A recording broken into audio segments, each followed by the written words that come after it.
little bit. He wanted to go to the boundary with the throw, then scrambled to the field, ended up basically throwing it away. See what they go to here on third down. Josh Downs in the slot is their go-to receiver, the intended target on the last play. So third and long, first possession for the Tar Heels. Howell pressured, gets out of it. What a great job by Howell to get out of it. But the North Carolina State defense finds their way back. Daniel Joseph was there. Tanner Ingle, the first man there, getting the quarterback pressure and a loss of 5. And the Tar Heels are going to have to punt.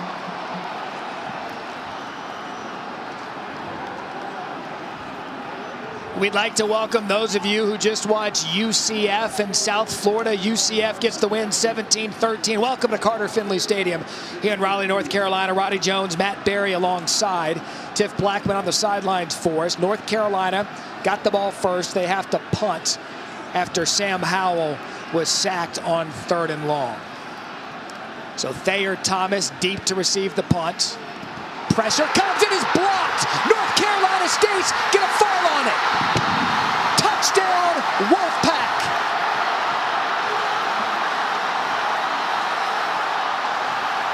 Welcome to the broadcast of the scoop and score for North Carolina State. And what a beginning for the Wolfpack here at home. C.J. Riley got the touchdown after the blocked punt. Happy holidays, that was fun. That was a heck of a start for the Wolfpack, Matt.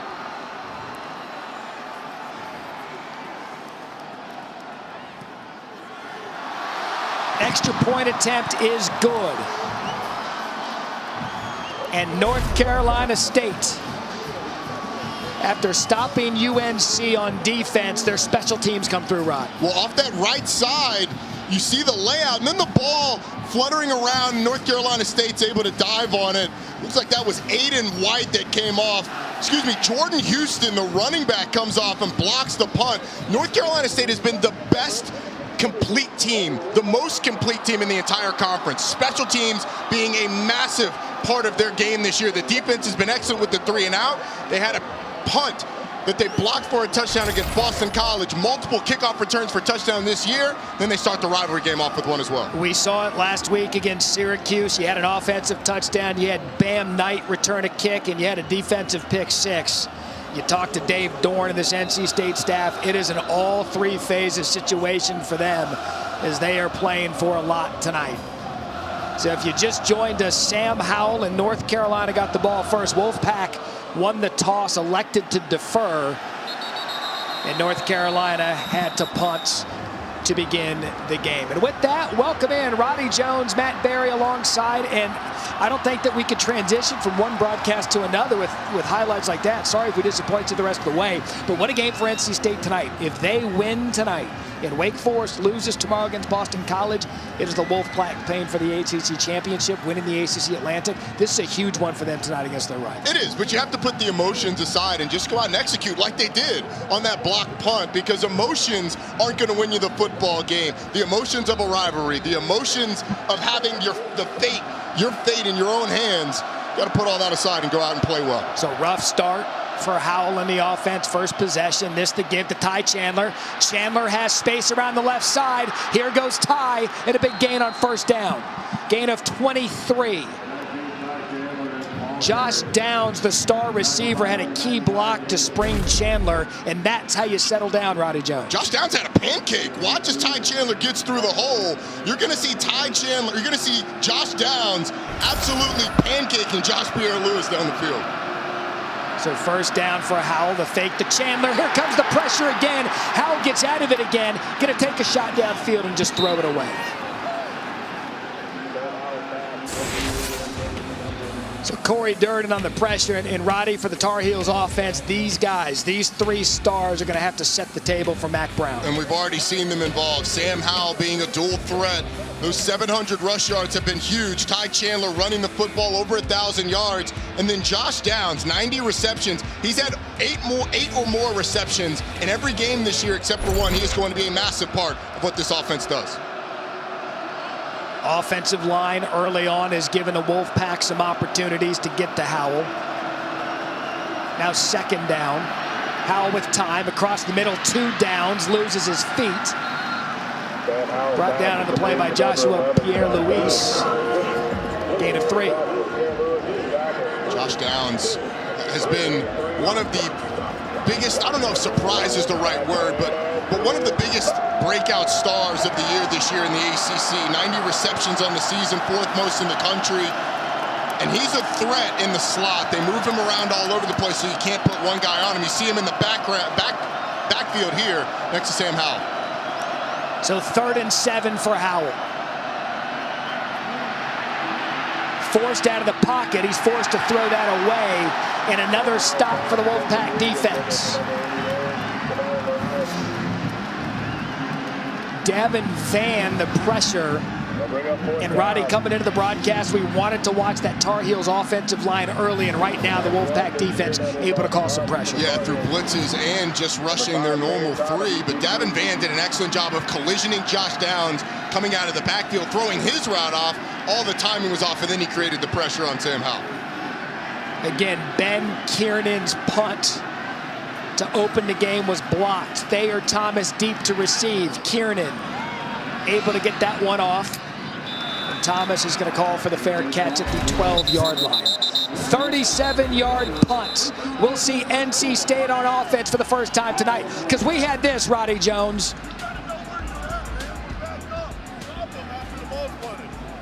We're going to... Holding, receiving team, number 27. Penalties half minutes into the goal. 1st down. Timeout. He's going to save my dramatic toss to the break. I had that thing all queued up, ready to go. You were halfway there. Then they threw a flag. Bottom line, fireworks. We're back after this on ESPN.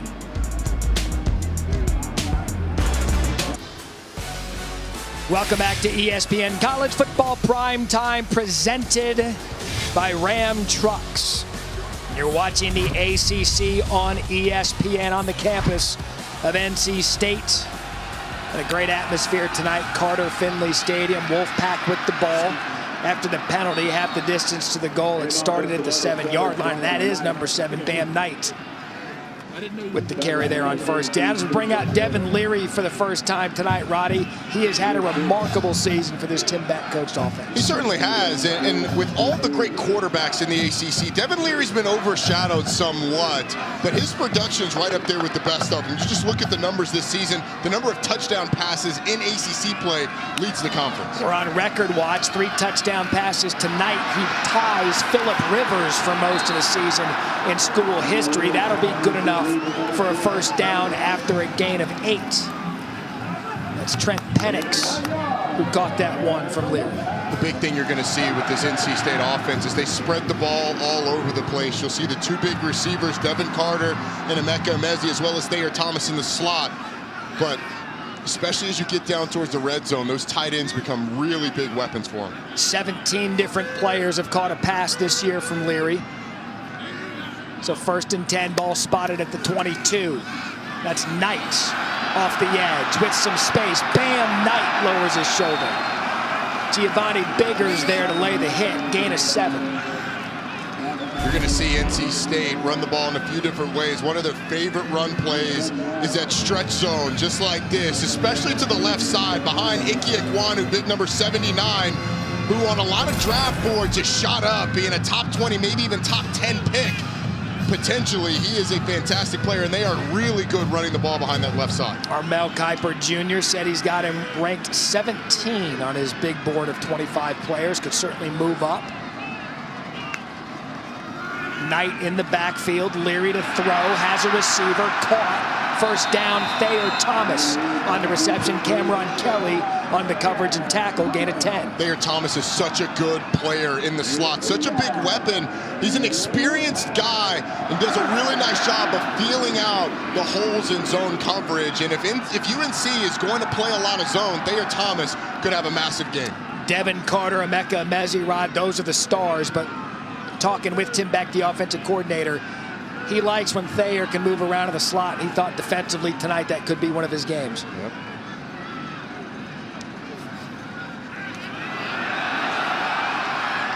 That's the throw from Thomas. And they're going to rule it incomplete. Trent Penix couldn't bring it down in bounds. We had a feeling Thayer might get to throw one downfield tonight. That may have been his opportunity. He doesn't have his touchdown pass yet this year. When we talked to Tim Beck, we mentioned it's a hey coach, Thayer doesn't have the touchdown pass, so we're going to see something. You see the pass backwards to Thomas. This is actually into double coverage. And it looked like Penix stepped on the sideline when he brought that down. You can see that right foot. Yeah, good just call. Inches. If you got that smirk from Beck, like, you see him throw it? Well, maybe. Well, the answer is yes. 2nd and 10. Leary again to throw. Plenty of time. Hits Knight out of the backfield. Does a good job making a first defender miss to get something out of nothing. Gain of 3. Tony Grimes knocks him out. That's what it is with Leary. He's been good all year. The coaches have done a great job of working him to be smarter with his decisions and not turn the ball over. And he has been, and it's going to come down to tackling on plays like that for UNC. That struggled with it at times, but did a nice job there. So 3rd and 7. Trips down to the bottom of your screen. Looks like you're going to get one-on-one with Emeka Emezi to the top of the screen. He's lined up against the second-year freshman, sophomore. Depending on how you qualify these guys. Tony Grimes. I think with COVID, everyone's a senior. I know. And everyone has eligibility. Can't keep track. Leary forced out of the pocket, keeps his eyes downfield. He's going to get brought down by the North Carolina defense. They closed on him, and a big stop for the Tar Heels. Tamon Fox brings down Leary, loss of 2. Tar Heels forced the punt. Well, this is all on the coverage on the back end from the defensive backfield. An excellent job of covering everybody up. And Devin Leary's a little fortunate here. You see him step up in the pocket, and when he starts to scramble, he's got that ball kind of away from his body. A little fortunate not to have fumbled that one and be punting this away. Number 45, 11 for 45 in North Carolina. The dangerous Josh Downs deep to receive the punt off Trenton Gill. Flags on the play. There's going to be movement on the Wolfpack. Ball start. Offense, number 26. 5-yard penalty. 4th down. As Devon Betty. Mentioned how good the special teams for NC State's been. Trenton Gill's been one of the best punters in the league, if not the country. He's got a big task punting to Josh Downs. Downs can hurt you in so many ways as Gill gets the punt off. Downs get a fair catch it inside his 15. Takes him all the way back inside the 10. So Gill showing that leg you just talked about, Roddy. Punt of 55 yards. We'll see Sam Howell and the Tar Heels 3rd time tonight. See if they can't get something going. ESPN, home of the college football playoff semifinals. Friday, December 31st on ESPN. ESPN College Football Primetime is presented by Ram Trucks, J.D. Power's #1 brand in new vehicle quality, and in part by Pizza Hut. Order today at pizzahut.com. One of the great things about the final weekend of the college football season, Senior Day, spending that moment with your family. Emeka Emezi, the last player to come out the tunnel for the Wolfpack. Some talents acquired here by Dave Dorn, and the seniors able to say goodbye to their home crowd for one more time. That's a big hit. Tanner Ingle on Ty Chandler after a gain of 2. One thing I can guarantee you we'll see today is number 10 flying around and hitting people. Tanner Ingle throws his body around as well as anybody in the entire conference. Came like a rocket from the secondary. Big collision with Ty Chandler. Dave Dorn here, 6-0. Wolfpack trying to go undefeated at home for the first time since 1986. Quick look, good job by Ty Chandler, weaving his way through the Wolfpack defense. A gain of 7. It's a good job by Awesome Richards as well, getting out front, the tackle, and at least throwing, and Mac Brown's got to be somewhat pleased with that. 3rd and short, it's huge for his team. Mac Brown done such a good job accumulating talent on this football team, and while he's quick to say this isn't a disappointing season, we were wrong in the media. It was us. It was us. Certainly would love to be above 500 after today. His line is, we didn't earn the top 10, we were given the top 10. Chandler tried to get him the 1 and earn the first down. He's not going to get it.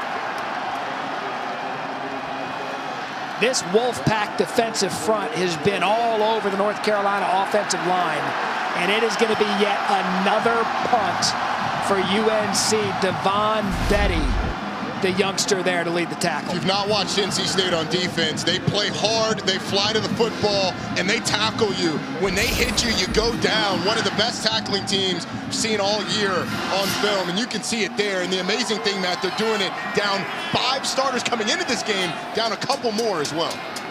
3 possessions for the Tar Heels, just 1 first down. Kiernan's punt to Thayer Thomas. Thomas going to wait for the fair catch. With that ball at the 37-yard line after a punt of 46.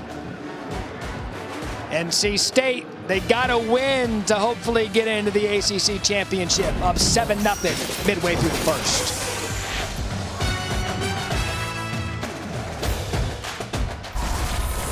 This season, along with their contributions to universities' general scholarship funds for every field goal and extra point made, All-State will be donating to the American Red Cross to help with disaster relief efforts. Thank you, All-State. NC State's got the ball at the 36-yard line. Leary, a quick throw. That's going to be enough for a first down for the Wolfpack. It was Emeka Mezzi, first time we've called his name tonight. Gain of 12 for the big wide receiver. That's just an extension of the run game, too. It's an easy pitch and catch in zone coverage. Devin Leary has been able to complete it. This offense kind of goes as he goes. They haven't been great running the football all season. They've done it in spurts, but it hasn't been the consistent dominant run game maybe we thought it was going to be. So a lot of it's been on the quarterback. Ricky Person Jr. checks in for the first time tonight. He declared for the NFL draft earlier this week. The fake throw over the middle, incomplete. Intended for Porter Rooks. Giovanni Biggers on the coverage. There's Leary's first incomplete ball play of the night. And you're starting to see on early downs, UNC bringing an extra guy down into the box. That's what Jay Bateman talked to us about, the defensive coordinator for UNC. He's like, look, we have to be able to stop the run without bringing another safety down. That time they decided to do it, got away with it on the short throw. Beginning of the broadcast, we had talked about how they like to spread the ball around. 4 different receivers have caught a pass tonight. 2nd and 10, the give to Person Jr., big physical run. Look at Person Jr. carry the Tar Heel defense. Gain of 17. Tamon Fox missed the early tackle, then the rest of the Tar Heels had to pay for it. Well, when he gets up, if I were Ricky Person, I would be going around asking for fare because they just caught a ticket on the bus. And Ricky Person getting in that pile, being able to drive those legs. It's an excellent job of, number 1, blocking up front, patience by the running back, and then exploding upfield and getting extra yardage. Dorn said, Person Jr., look, he made the right decision coming back this year. He's gotten better in the areas that he needed to get better. And our Mel Kiper Jr. draft expert says could be a solid number 2 back in the NFL as Leary's going to keep it himself, slide into seconds after a gain of 8. Cameron Kelly there to touch him down. This is not a big part of Devin Leary's game on the zone read.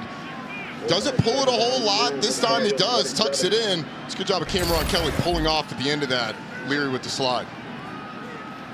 Haven't seen Sam Howell run it too much tonight. What you won't see Sam do is what Devin just did, which is slide safe into second. Try to break up the double play. If we see a slide out of someone wearing a white jersey today, I'd be shocked. Nice gain of 8, 2nd and 2. Still Person off the left side. That's going to be enough for a Wolfpack first down. Tony Grimes brings him down. Beck told us kind of a hot hand, feel it out between Bam Knight and Person. But Rodman, you've got both of those players in your backfield. That's a good problem to have if you're an offensive coordinator. It really is. And Ricky Person a little bit more powerful. Bam Knight a little bit more explosive.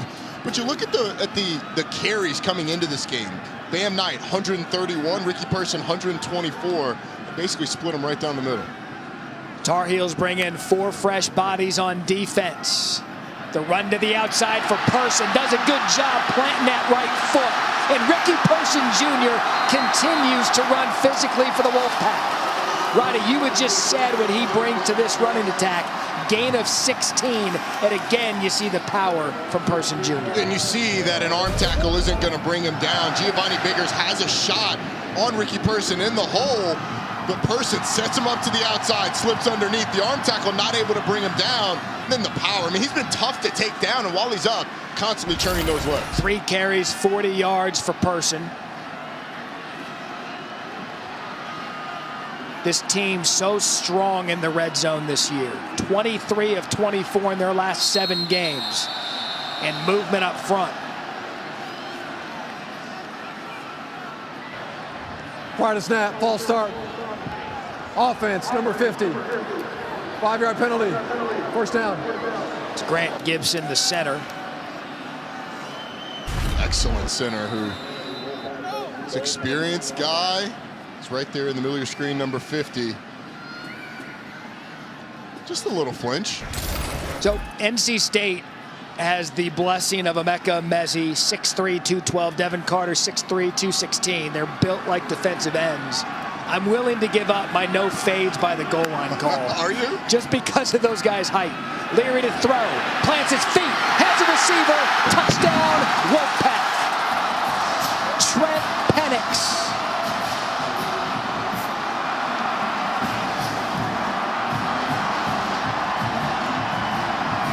Six plays, 55 yards.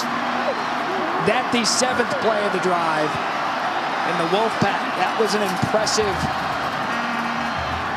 movement of the ball for them, and they're an extra point away from being up 14-0. It's an absolute laser of a throw, and these tight ends in Tim Beck's offense become such big weapons near the goal line. That time, Trent Penix runs a nice route and is the beneficiary. Colin Smith on for the extra point. I'm sorry, Christopher Dunn on for the extra point. And his streak continues of never missing a PAT. Watch the ball play again, Roddy. What do you see? Well, it's just a corner route. Eyes of the safety caught in the backfield, and Penix just slips by him. Trent Penix, a guy that came here as a running back, has excellent skills after the catch, and has really developed at that tight end position, slipping out, getting behind Cameron Kelly, and beating him to the corner. Saw a little bit of everything out of that Wolfpack offense that drive. You saw Person Jr. physical runs. You saw the tight ends get involved. We saw Emeka Mezi get involved. That's kind of what they've been all year. Yeah, spreading the ball around. And honestly, when they can run the ball like they did on that drive, they're tough to stop. They're tough enough to stop if you can hold them to a yard or 2 on first down on the ground. But if they're able to pick up 10, 15 yards with these runs, it's going to be a long night for UNC. So Trenton Gill to kick it off. Ty Chandler, Caleb Hood back for the Tar Heels. No fair catch that one. Get the ball at the 25-yard line as we check in with Tiff Blackman. Tiff? This UNC team could use a boost, and they need to get it from quarterback Sam Howell when he runs the football. When I talked to his receiver, Josh Downs, he said Sam shows us he's a dog when he's out there running that ball. They love to see him do it, and he said it shows that this guy is willing to put his body on the line for the team. It juices them up, guys. Tiff, thank you. Sam missed the game last week against Wofford. My guess, more precautionary than anything. Shut him down, get him some rest to come back tonight for Roddy, what we believe will be his final regular season game in a North Carolina uniform. Yeah, you can never count on these top picks playing in bowl games, so we will see, but you're guaranteed this one, Carolina fans. British Brooks in the backfield. He makes a nice cut to the left side, and Brooks has some space. There goes British Brooks. Jakeen Harris, the touchdown-saving tackle. That'll get the offense going for a gain of 4. Well, this is excellent execution on the inside zone play from UNC. The left side collapses it. It's just a power play. The left side collapses it, and Brooks is able to get out into the open field. Good vision on the cutback and excellent speed to get downfield. Tar Heels have had plays of 23 and a play of 40. Big plays for them, not able to sustain the drive. How to throw quickly, caught. It's Justin Olsen on the reception. That'll be good enough for a UNC first down. And at least early in this game, I think those are the throws that UNC needs to go to. These quick timing throws where the offensive line isn't having to protect for a long amount of time. They've had a tough time handling the defensive front. of NC State. Here comes tempo. Brooks remains in the backfield. Chandler the starter, Brooks the big run. Howell to throw, has time over the middle. It is caught by Downs. And what a remarkable catch out of Downs. First time we've seen him tonight, gain of 13. And if Sam Howell hits Josh Downs in the numbers, I think he scores a touchdown. But Josh Downs does an excellent job in his routes of using pace, setting up his route to the outside, coming inside. Look at the hands catch by Josh Downs. Absolutely fantastic. Kid is a walking target. Yeah, he is. Phil Longo says, I've got a target sheet for him, and it's going to be heavy. On the field, it's a completed catch for a first down. That play is under further review. Our replay official tonight, Mike Shepard, as they'll take another look at the catch by Josh Downs. Tomorrow night, number 10 Oklahoma heads to Stillwater, hoping to climb back into the playoff picture against number 7 Oklahoma State, 7:30 Eastern on ABC and the ESPN app. Oklahoma State already in the Big 12 championship game, sitting there at 7th, Roddy. Oklahoma State's the team you ID as the one that could come up and potentially knock someone out if they were to win out. They got a top 10 game tomorrow against Oklahoma. Yep. That's one for the resume if they win. And then the Big 12 championship against Baylor, also a highly ranked team. They've got a shot. And honestly, the thing that we don't know until the final ranking is how much does the committee weigh that conference championship? That's the variable that you don't have in there until the very last ranking. So we'll see what happens if Oklahoma State's able to win out. Matt Berry, Roddy Jones, Tiff Blackman. After further review, the ruling on the field is confirmed. It's Jeff Heiser, the official tonight. Great catch by Josh Downs stands. Yeah, he does bobble it just a little bit, but it looked like he brought it into his body, controls it. I don't know about confirm there. If you want to say it stands because the ground didn't aid him in making the catch, maybe. I'm not sure what they saw to confirm it. It didn't look like there was a little bit of movement when that ball hit the ground. It's the holidays. I'm going to say great catch for Downs. Strong hands. Yep. Come on, Roddy. Brooks off the right side. Boy, he's given them a boost since they put him in on this drive. Joshua Pierre-Louis brings him down. Gain of 6. And how about the response drive from UNC? I mean, they needed it. NC State, block punt for a touchdown. Excellent drive down for a touchdown. All the momentum, and honestly, all of the good plays were on NC State's side. UNC's going to put this one in the end zone. They had 30 yards total offense, 3 possessions before this drive. This is the 4th play, 70 yards in. Still can get a first down. 2nd and 4.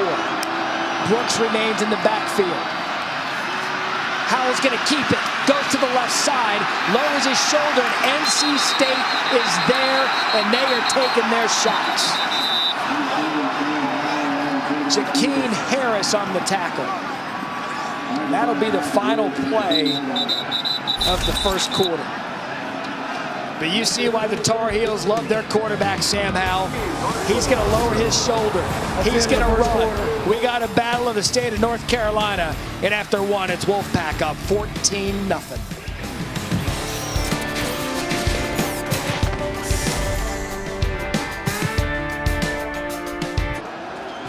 Welcome back to ESPN College Football Primetime, presented by Ram Trucks. Start of the second quarter. NC State up 14-0 over their rival UNC. Tar Heels ball, 3rd and 2 at the 3. Can still get a first down. Ty Chandler checks back into the game for North Carolina. A little bit of confusion for NC State on defense. A lot of conversation happening. Howell looks to pitch. Going to keep it himself, and he's going to get met immediately. Vi Jones. And this will be the real first decision of the night, Roddy, for Mac Brown. And a loss of 2. That brings it back to 4th and 4. I think if it had stayed 4th and, or with only 2 yards to get the first down, you go for it. But here, I think it's a little tougher decision. I'm not a big fan of the play call, though. You're trying to get a shovel pass to Ty Chandler out of the backfield. Sam Howell not going to be the running threat to get outside. I would have loved to have seen them try and find something through the air, something that gives Sam Howell the option to throw it as well, and they're going to kick the field goal. Yeah, they're going to opt for Grayson Atkins to come out and kick a 22-yard attempt to get on the board. The best drive of the night for North Carolina. 6 plays, 70 yards, trying to get 3. Kick is up and good.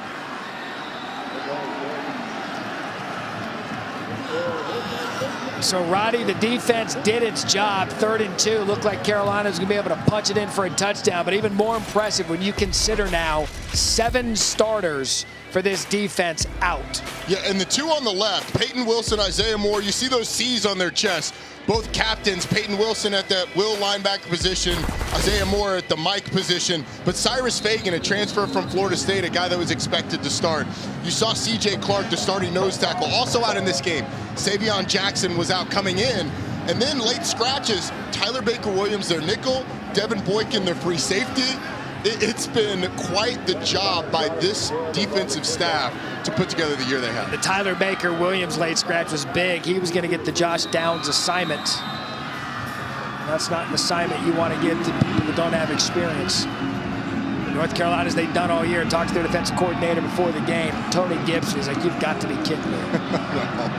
Yet another injured player is Bam Knight deep to receive. He's electric on these kick returns. He's going to bang a knee for a touchback. Ball spotted at the 25. Time for our award spotlight, brought to you by the Home Depot. Remember to tune in for the Home Depot College Football Awards Thursday, December 9th, 7 p.m. Eastern on ESPN. And Ike Ekwonu, talented left tackle, hadn't given up any sacks all year. That'll get you drafted high. It certainly will, especially when you possess the physical traits that he does. He's incredibly explosive. He almost glides. I mean, I've seen running backs that are more plodding than him when you get out in the open field. He's such a good athlete with his ability to get out in space and block, and he's nasty too. He finishes on every play. A finalist for the Outland Trophy Award. 1st and 10, ball at the 25. Bam Knight back in. A nice job by the North Carolina linebackers after a gain of 2. And Matt, you mentioned Ekwonu not giving up a sack at all this year. Having a chance to talk to some NFL guys, the question coming into the season about Ekwonu was his pass blocking. There were some reps in pass protection that weren't up to the standard of a first-round NFL tackle. Tim Beck told him that too. He said, look, here's guys that I've had drafted highly in the past. Here's what they did in practice. Here's what they did in games. And his work ethic has really shot up, just learning how to practice and go about your business. Said the biggest difference for Icky, practice habits. That's big when it comes to the NFL, is Bam Knight. This kid does a little bit of everything. Giovanni Biggers brings him down. Missed tackle there by Cameron Kelly. You know, Icky, 150 pancakes. It's a lot of pancakes. Not the food, the blocking. Look at him here. Well, this time it's a combo block. Works up to the linebacker and seals Jeremiah Gemmel inside. And I'm telling you, man, every single play with Ike Ekwonu ends with a shove. Sometimes it's the guy he's locked onto. Sometimes he finds work elsewhere and shoves him. He is fun to watch on film. How much damage do you think he did on Wednesday? A lot. I mean, that's when they had their Thanksgiving, and yeah. I don't even want to try and guess how many plates he went for. They go to a local Brazilian steakhouse on Wednesday. Give it a day in case there's any lingering food issues. Is Zonovan Knight, Bam Knight stays on his feet. Look at Knight spin around out of the tackle, and a big gain for Bam Knight. 27 yards. Kyler McMichael brings him down. Roddy didn't look like he had to stop and spin. It looked like he had more open field to keep going. It did. I'm not exactly sure why he decided to, but you see the big cutback lane there is for Bam Knight. He's the more explosive of the two in the backfield. Thought he had a little bit more, but maybe because you have the ball in the inside arm, you don't have it available to stiff arm. So he tries to spin and get a couple extra yards. He and Ricky Person have dominated the early part of this football game. 93 rush yards for the Wolfpack, 47 for Bam, 40 for Ricky Person Jr. Back in Tar Heels territory for the Wolfpack. It is Person back in the backfield. Leary, plenty of time, sets his feet, pass tips. Miles Murphy tips, the pass falls incomplete. Check it with Tiff. Guys, that last Bam run that we saw, well, his teammate, Emeka Amizi, he told me that, you know, there's so many guys that can make plays for this team, but that Bam is such a big asset for them. He said he just gives them a spark, that he's built different, and he's also really key for them in special teams too, guys. If you've not seen a Bam Knight kick return, YouTube it. I would suggest it's you fun. put that on the Christmas watch list. It is so nice if you're an offensive coordinator to have a kid like that backing him up by Ricky Person, but somebody you can put on special teams. Put the best athletes on teams and see what happens. North Carolina defense, a good job on Person. Tamon Fox after a gain of 1. All right, now if you're UNC, you've got NC State in a 3rd and long. These are the situations that you have to be able to get off the field, especially with the ability to run the football. Thayer Thomas becomes huge on 3rd downs, and if they get opportunities with one-on-one on the outside, they like to utilize these big receivers. Only NC State's 2nd 3rd down of the game. 0 for 1 in a 3rd and 9. Looks like you're going to get man-to-man coverage with some pressure. Person splits out of the backfield, top of your screen. Leary looking right, comes back to his left, has to get out of the pocket, and a good job by North Carolina to bring him down. Desmond Evans for no gain. Here comes that North Carolina defense. After the Wolfpack moved down the field and scored a touchdown, they forced a punt. Well, it's excellent coverage on the back end. They didn't need to cover very long because Tamon Fox was able to get in the backfield, but there's really nowhere to go with the ball quick. You got 2 guys on Devin Carter, and then in the backfield, Tamon Fox able to push the pocket, force Devin Leary up into the waiting arms of Rava Hassick and Desmond Evans. Gill to punt, Downs deep to receive, sending at his own 10.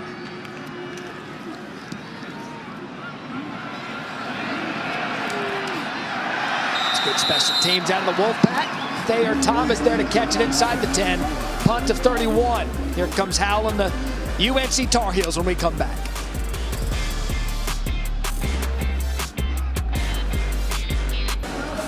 Matt Berry, Roddy Jones, Tip Blackman back with you. 14-3 NC State. This in-state rivalry, big game for the Wolfpack tonight. They need to win tonight, Rod. They need a Wake Forest loss tomorrow against Boston College. If that scenario happens, Wolfpack win the Atlantic. They'll play Pitt in the ACC championship game, but it starts tonight. If they can beat Mac Brown and UNC, Ty Chandler back in the backfield and immediately tackled by the Wolfpack defense.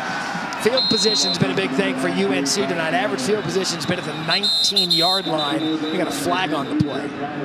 It's way downfield. You had Antoine Green and Chris Ingram going at it.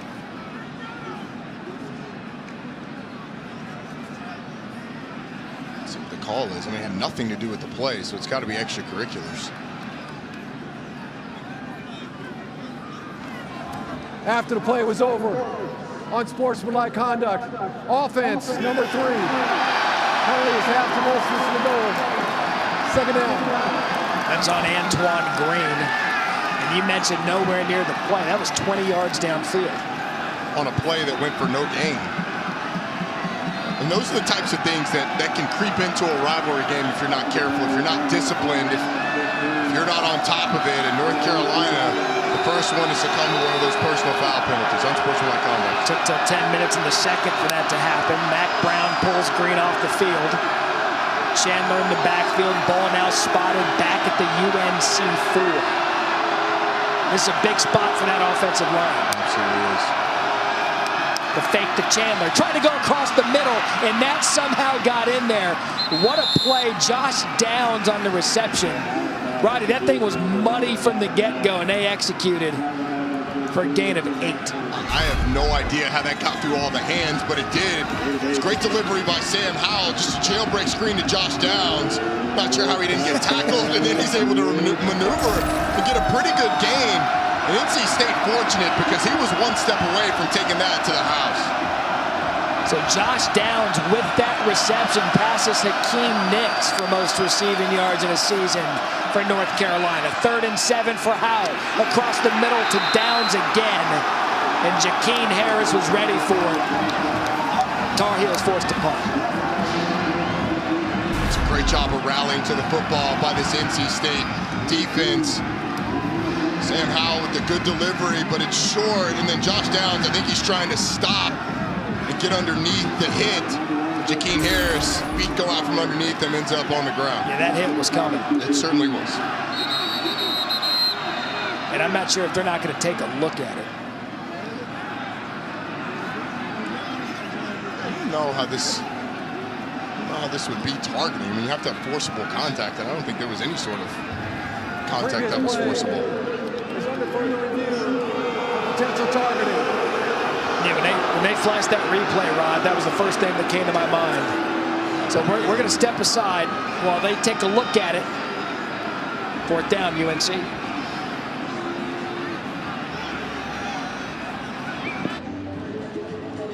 All right, so the official Jeff Heiser came out and said the potential targeting is confirmed.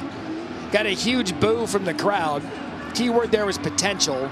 And he came back on the mic and said there is no targeting. And I think that's the view that made them go and review it. But if you watch here, Jakeem Harris completely whiffs on the tackle. Now, I'm not going to say he would not have committed targeting if it weren't for Josh Downs getting out of the way. But chalk one up for the football people. Yeah, well, not even for the football people. This is for the who? For America. Okay, well, America's football people. Ben Kieran into punt.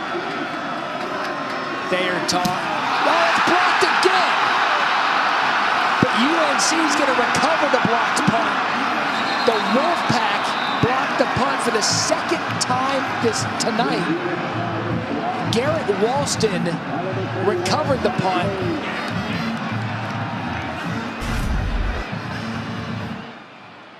Vi Jones was the one that got to it and blocked it. Well, they came after this one. Vi Jones this time coming off the left side, and unlucky for NC State that it bounces right to the tight end, Garrett Walston, who's Johnny on the spot getting the 1st down. But if you're UNC, you have to figure this out. NC State, but we're not even through 2 quarters of this game, and they blocked 2 punts already. You just got lucky on the 2nd one that it didn't bounce the other way. That's the ball bouncing your way. Correct. So North Carolina takes advantage, gets the 1st down, ball to 30. What can they do with it? British Brooks back in the backfield, provided a spark for UNC last time. How to throw, pressured and sacked again. This NC State defensive front is having a ball game. That was Jalen Scott, loss of 8. You're going to see Jalen Scott on the right side of your screen. He's just going to come underneath the left tackle, Awesome Richards. He sets him up on the outside. Not even that good a move to the outside, just slips underneath him. Richards opens up the front door. And Jalen Scott explodes through it. Special teams having a hard time blocking. Offensive line having a hard time blocking. Howell keeps it himself, does a good job through the traffic. Corey Durden brings him down in a gain of 5. The way this game feels, Matt, it feels like UNC is lucky to only be down 14-3. It's teetering. It really is. It's teetering. And they are hanging on being in this game. Because with the exception of the 1 offensive drive from UNC, everything has gone NC State's way. Run a 23, and then British Brooks gave them 40. They weren't able to capitalize down near the goal line. Had to settle for the field goal. Howell the slip screen. Finds his guy Downs. Get the ball to Downs, you should be okay. He's going to be well short of the 1st down after a gain of 6. And remember, UNC got the ball back after a fortuitous bounce off a blocked punt. And that's the call of an offensive coordinator, that jailbreak screen right there, of an offensive coordinator that has 0 faith in his offensive line to protect his quarterback. Yeah, well, how much confidence is Ben Kieran now going to have punting? He's had 2 of them hit. Well, you have to go max protection from here on. You have to. And it looks like they're going to. You've got no gunners out, tight formation. Thayer Thomas deep to receive. Kiernan cleanly gets that one off. Thayer's going to let it bounce out of bounds at around the 35-yard line. So not much going in the way of UNC. Here comes Devin Leary and the Wolfpack when we come back.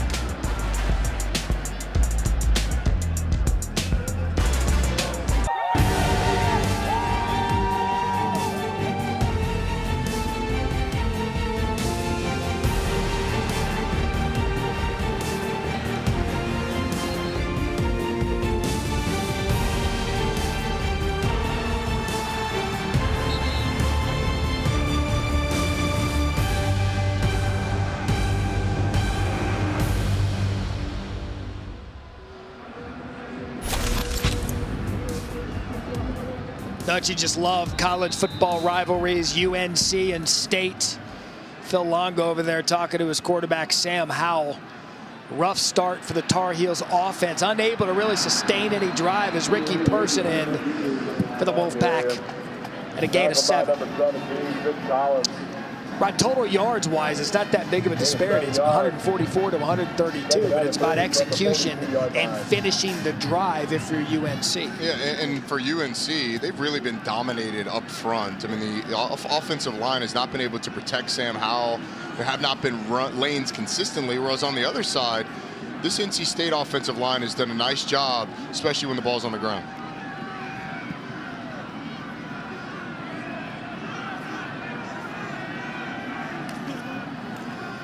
Leary checks the play at the line, gives it to Person off the left side. Good job by Carolina. Jeremiah Gimmel, first time we've called his name tonight, no gain. Tackled by number 44. Seemed like UNC anticipated the fact that they were going to run to that left side of the offensive line behind Ike Ekwonu. A lot of bodies over there. Now you've got a 3rd and short. They were able to stop NC State on the last 3rd down. That was a 3rd and long. Got pressure on Devin Leary to do it too. Pressure, though, coming off the right side of that NC State offensive line, though. 0 for 2 on 3rd down tonight. 3 yards here. Leary going to keep it after faking it to Person over the middle, and it's dropped. Emeka Emezi had it right on him. Ball play was on. He can't convert. Tar Heels force another punt. Emezi on that over route with the bootleg. Devin Leary makes a good throw, just goes through the hands of 86, who's been so good for them throughout the season. Number 11 is now 45. 11 this has been something that's crept into the NC State receiver room, though. Off the fingertips, and NC State's got a punt. So it looks like the key for Carolina is just getting NC State to 3rd down, because now 3 3rd downs, they've been able to stop them every time. Even though Emezi wide open. Yeah, well, you know. Get a drop. The stat sheet doesn't give all those details. That's correct. A par is a par on the card. Doesn't matter if you scold one and chipped one in. Josh Downs gonna let that punt. Speaking of golf, looks like one of my 9 irons. Nice little check. Get yourself the ball at the 22-yard punt. We're back after this.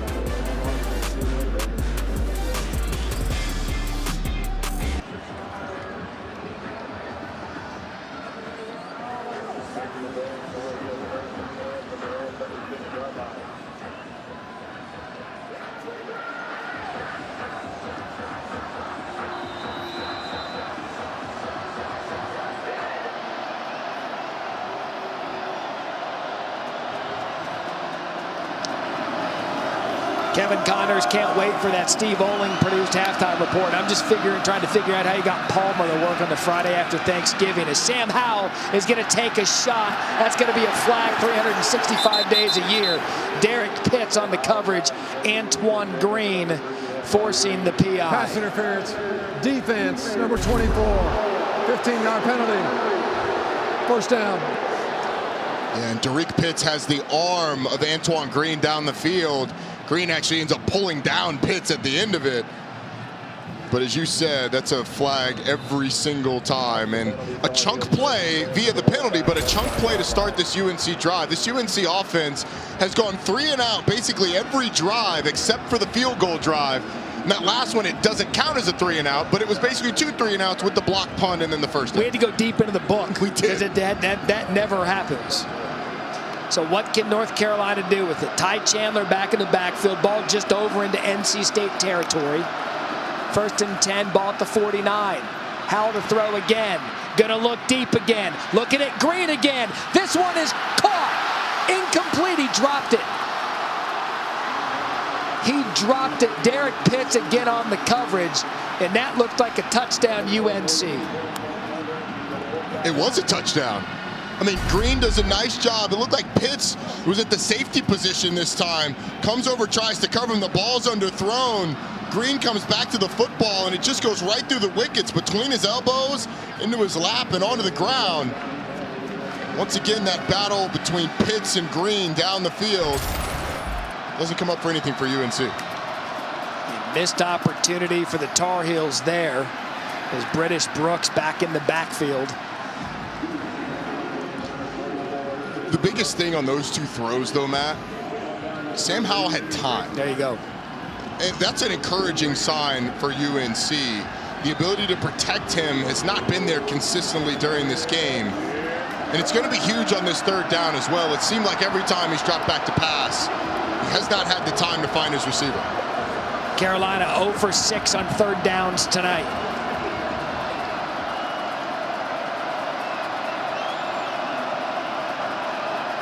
Under 3:50 here in the first half. Wolfpack showing pressure.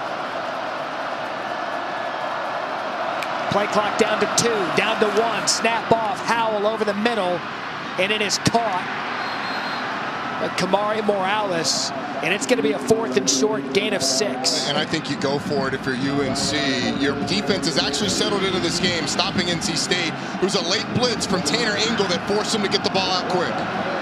Here comes tempo. Mac's going to go for it here. 4th and 1. North Carolina, all 3 timeouts.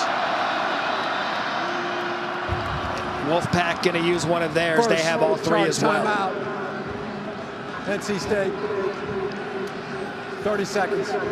And Roddy, this is a point of the game here. Haven't been able to get anything going. It's 14-3. You've got a couple of big chunk plays by a penalty. If you're North Carolina with 3:08 left in the half, you have to get something going. And NC State gets the ball first in the second half, too. So you'd love to at least close the gap a little bit. An opportunity to stop them before halftime. All right, time now to check out tonight's powerful plays brought to you by Duracell.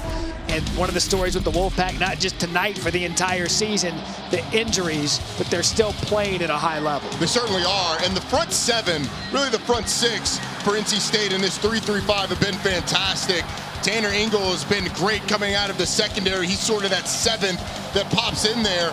But the defensive line, the linebackers all working in tandem has been a big story throughout the season. And their ability to get pressure on Sam Howell, dominate that offensive line, has been the big story. So 4th and 1. Howell splits out of the backfield. Brooks now taking the snap. Patiently waits. And he's still going. What an effort by British Brooks. No whistle, no forward progress, Roddy, just a gain of 16 and a huge play for Carolina. The initial hit, I was questioning whether or not he was going to have it, but British Brooks able to get through the tackle. Looks like if Davin Van, who had him, he gets a little bit of help from Jordan Tucker. A little bit? Then, yeah, a lot of bit of help. He pulled his running back out of there. Looks like Davin Van's down on the play too, but watch Jordan Tucker. Come on, man, let's keep rolling. I mean, that is incredible. Jordan Tucker grabbed Brooks. He's like, we're not done yet. We're going to keep going now. Again, Van, the injured player for the Wolfpack. It's the last thing they need to see is another one of their defensive players down on the field. They've been able to roll a lot of these guys on the defensive line this year, somewhat out of necessity. But Davin Van, the second-year freshman, has done so well at that defensive end position, filling in for Savion Jackson when he went out. What a great weekend of football, starting with college, and then this week on Sunday, NFL Countdown. Patriots rookie quarterback Mac Jones sits down to share the story of his journey to the NFL. Plus, Sam and the guys are going to rank the top plays from this week's Turkey Bowls being played across the country. Kick off your Sunday with Countdown, 10 a.m. Eastern on ESPN. So 1st and 10 after the remarkable play by British Brooks on 4th down. Can Carolina capitalize? Howell to throw. Arm hit. Ball hangs. Did he catch that? He did. That is a reception. Unbelievable concentration by Morales. And Roddy, a ball that they're lucky didn't get picked off. It looked like a punt when it came out of Sam Howell's hand because it got hit in the act of throwing. Morales, with the only guy with his eyes on the football. The 2 NC State defenders had their backs turned. Looks like they're coming around the edge. It's Daniel Joseph able to get his hand on the football. But Carolina getting some fortunate bounces in this game. Not a fortunate pass. So First and goal for the Tar Heels. Ball at the 4. Can they capitalize this time? Last time they couldn't punch it in. Howell gonna fake. Looks like he's gonna keep it himself. Sam Howell in for a touchdown for North Carolina. Kamari Morales provided the key block after the key catch. We've seen this out of the Tar Heels before. They hang around, they fight back. They finally scored touchdown, an extra point away from it being 14-10. The decision by Mac Brown to go for it on that 4th down, British Brooks, and with help from Jordan Tucker, end up coming through for him and then being able to punch the ball in the end zone. Now it's going to be on this defense to get a stop before half, but this Carolina offense found something on that drive. Grayson Atkins in for the extra point, 6 plays, 62 yards. And we called the North Carolina-Pittsburgh game. It was 17-0 in that one, Roddy, and they stayed with it, able to fight their way back. But what a ball play here by Sam Howell in the offense. And watch the field by Kamari Morales, who goes across the line of scrimmage, and he's going to be a receiver, looks and says, oh, nope, Sam's going to run it. I'm going to turn into a blocker, and he throws the key block on the play. That after he catches the wounded duck in the air from Sam Howell. Morales coming up big on that drive. Started with the pass interference. You got a little bit of help from the run game. Sam Howell on the edge, a big threat down inside the 10. So we're typically the Thursday night football crew, so we're accustomed to weird stuff happening on Thursdays. But just to recap the weirdness on the Friday after Thanksgiving, we came onto the broadcast, block, punt, touchdown, NC State. We've had another punt blocked, but advanced for a first down by North Carolina. Right. We had a ball, look like a wounded duck off a tipped arm, get caught that led to a touchdown for North Carolina that got him back in the game. It's got to be one of the stranger stats of the season. NC State has blocked 2 punts in this game and is up 4 points going into halftime. Wonder if that guy named Elias knows anything about that. I think certainly. Oh, we're going to see Bam Knight return it. Here comes Donovan Knight. And he ran right into the middle of the coverage, takes it out just past the 20. As Cameron Roseman Sinclair brings him down as we begin a big weekend of college football. Had the Egg Bowl last night, full slate of games today, and then tomorrow, a whole lot at stake. Roddy, ignore Georgia Tech, noon Eastern ABC. I don't want to talk to you about that one. Thank you. I need you to concentrate for the rest of the broadcast. Appreciate that. Texas A&M, LSU. I'm keeping my eye on Bedlam down there. Oklahoma and Oklahoma State. Bedlam's certainly the biggest one, but that Texas A&M LSU game is intriguing. Ed Ogeron's last game in Tiger Stadium, needing a win for bowl eligibility. Can LSU get another game for Coach O? And the game of the coaching extensions between Penn State and Michigan State, by my math, there's probably $180 million in extension money. You might be shortchanging that. That and about 25 years of coaching security as Thayer Thomas makes the catch for a gain of 9. Tony Grimes brings him down. Gain of 9. And a good pickup on first down. A lot of times, once you get those first downs and these 2-minute drives, really get you going. Wolfpack with 2 timeouts, taking their time here. 2nd and 1. It was a first completion of the second for Leary. Give to Bam Knight. He'll comfortably get the first down. Miles Murphy brings him down. So you'd mentioned it. Clock at about minute 20. 2 timeouts for NC State. No need to rush. Just stay in your offense. And we haven't seen NC State take a shot to these big receivers, Emezi or Carter, downfield yet. Devin Carter yet to get a target. Movement.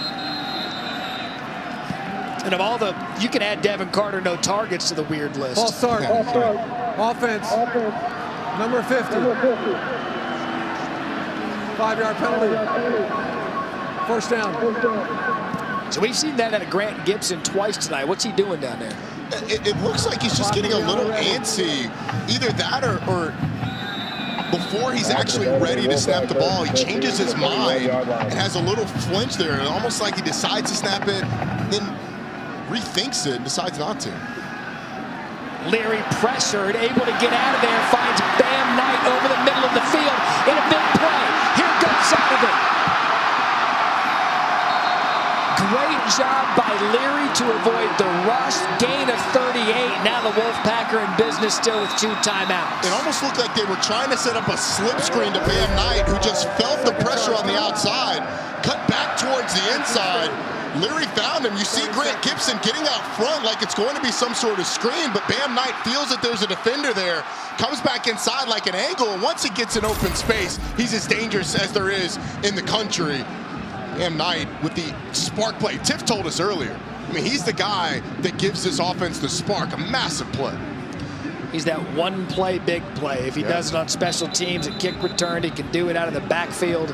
He was a special player. He was one of those tonight we were keeping an eye on for NC State. Again, if you're just joining us, NC State a win tonight.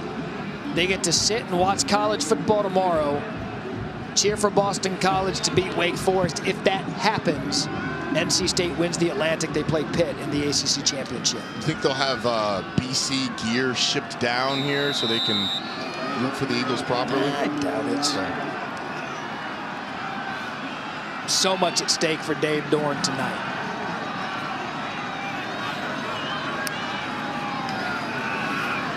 Leary again, pressure. This time North Carolina gets to him. Cedric Gray started it. Tamon Fox cleaned it up. North Carolina State's going to have to use another timeout. It'll be their final timeout of the first half. It's a delayed blitz up the middle by Cedric Gray. Just a really good feel as it opens up. He's going to start there on the right side of your screen and come inside on a little twist. Opens up, comes right up the middle. Absolutely crushes Devin Leary in the backfield. And it's big there that they had to use their timeout. Yep. Now you've got to work the sidelines or get up and spike it. I mean, yeah, heck of a field goal from here. So you're going to have to get, I don't know, probably 10 yards to get in comfortable field goal range. That was a loss at 9 there. And remember, next Sunday, December 5th, the exclusive reveal of the final college football playoff rankings. Who's going to be in the top 4 plus Reese and the guys break it all down noon Eastern on ESPN and the ESPN app. That's the one that you can officially yell about. Yes. Oh, you're giving us permission? Yeah, other ones are just, they're good TV. That one stands. So if you're mad at that one, yell away. 2nd and 19, no timeouts left for NC State. Leary's got to take a shot, goes downfield. There's some hand movement by both players. Emeka Mezi, the intended receiver, it's going to fall incomplete. Brings up a 3rd and 19. Jay Bateman felt good about his outside corners against these big receivers for NC State. I mean, they've got big, long corners. Tony Grimes was on the coverage there. He's 6'1". On the other side, you've got either Storm Duck, it's basically 6'1", or Don Chapman, or Kyler McMichael, kind of in that same 6-foot-plus range.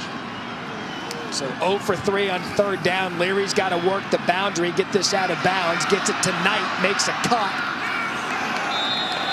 So he keeps it in bounds. Jeremiah Gimble brings it down. So NC State's going to have to hustle, get the special teams out there, clock it, see if they can't get an opportunity for Christopher Dunn. They're not going to be able to clock it. They just got to kick it. Clock it, my fault. So a 50-yard attempt. It's all hustle now. Kick on the way, and that's going to be short. So the 4th down attempt, rushing out there as the clock was running. You practice it every week in practice, where you're down in the middle of the field. You have to go that NASCAR field goal team, run it out. You hope your kicker's able to mentally prepare. Chris Dunn, this one never had a shot, and it's another stop by this UNC defense. You know, we talked about all the momentum being on NC State's side. This UNC defense has sort of slowly settled into this ball game. They've given up some yardage, but come up with some big stops and really held them into this game. A game that feels like it should be a lot more tilted towards the Wolfpack. 14-3, North Carolina wasn't able to do anything. Right. And here they've done it again. They fought their way back. I would imagine Mac obviously is going to get in that formation content with their fight back. We've seen them be a second-half team. Sam Howell's going to take the knee. We've got an entertaining first half here. NC State up 14-10, but here come the Tar Heels. Yeah, and they've been able to block them up front, which has been a big thing. I think in the locker room, though, if you're North Carolina, you're talking about how to block on the punt team. For NC State, it's really finishing drives on the offensive side of the ball. All right, let's check in with Tiff. Tiff? Coach Doran, UNC kind of crept back into this game just before the half. What do you guys need to do distancing yourself? Well, they only got 10 points. We need to score a little bit more. Need to stay on the field on 3rd down. we've done some good things in this game. We just don't have enough points for it right now. So we just got to keep playing like we are, finish some drives with some touchdowns. Defensively, you guys have done a nice job up until the Sam Howell touchdown run. What was working for you? We were tackling well, you know, and then it got some runs on us there. We missed some tackles. It took some shots. We got a pass interference. So, like I said, you hold them to 10 points and a half. That's pretty good, you know. We just got to score a little bit more. Thanks, Coach. All right, thank you. All right, entertaining first half, 14-10, North Carolina State. Time now for the Peloton halftime report. Kevin Connors, Jesse Palmer, and Sam Acho. Guys, take it away. From nothing to something like it's nothing, yeah, you know I done it, that is no discussion.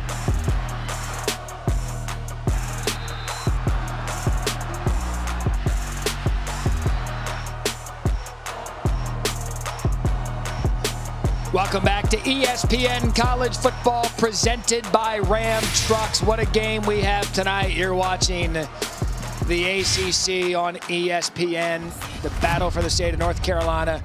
North Carolina and NC State 14-10. Roddy Jones and Matt Berry back with you. I think the best way to describe what we saw in the first half was different. Yeah. But we've got ourselves a football game because much like we've seen out of the Tar Heels in the past, they get down, they climb their way back in this one. Yeah, and I think the story for UNC is they survived that early wave from NC State on the road. For NC State, you're going to look at the missed opportunities. I mean, you blocked 2 punts, and you're only up by 4 points coming out of halftime. So we'll see what we get in the second half. We've mentioned it. NC State has everything to play for tonight. Not only to beat their rival, but if they win tonight and Wake Forest loses tomorrow, they can play for the ACC championship game against Pitt. So NC State deferred. They get the ball to start the second half. Zonovan Knight on the run. He's excited with the kick returns, but Bam taken at the 25-yard line. Just coming out of the half, Tiff Blackman caught up with Mac Brown a moment ago. Coach Brown, your team seemed to gain some momentum going into half. What did you say to them to ensure that they keep it? Tiffany, when you go on the road, and we've been on the road 3 of the last 4 games, and they've all been ranked teams, there's a surge, there's a certain energy. This is senior night, so give NC State credit. They came out with a lot of energy and played really, really well. Give our guys credit, they fought back. They took momentum going into halftime. So what we've got to do now is settle down and play. We left points on the board. We didn't make a 3rd and 1. We didn't make a 3rd and 2. We took field goals instead of touchdowns. We can't do that here. We dropped a touchdown pass. So we got a lot of things that we did well, but we got to clean up our punt. One guy that's been good all year decided to miss them. So we think we've got that corrected. So we're starting over. We got an even game with a really good team on national TV. That's a rival game. So we'll see. But our guys are having fun, so they'll compete. Thanks, Coach. Thank you. Mac Brown and North Carolina have yet to win a game on the road this year. 0 for 4, this their 5th. Ricky Person, during the interview, picked up 5 for the Wolfpack. Ball now at the 30. Leary pulls it on 2nd down. And a shot to Emeka Emezi. Tony Grimes forces him out. It'll be a 1st down Wolfpack. It's the first time we've seen one of those easy access throws, just a little out with off coverage that Emezi's able to work, and Devin Leary with an easy completion, easy 1st down to get him going. I'm still shocked we haven't seen anything out of Devin Carter. Not one target. Correct. And we really haven't seen any shots of these big receivers downfield. I mean, they've been so good back shoulder jump balls over the course of the season. None so far from NC State. Emezi, 2 receptions, 18 yards. So run up the middle. Good job by North Carolina's defense. Miles Murphy, Cedric Gray team up, no gain. So give me a second half key for the North Carolina defense.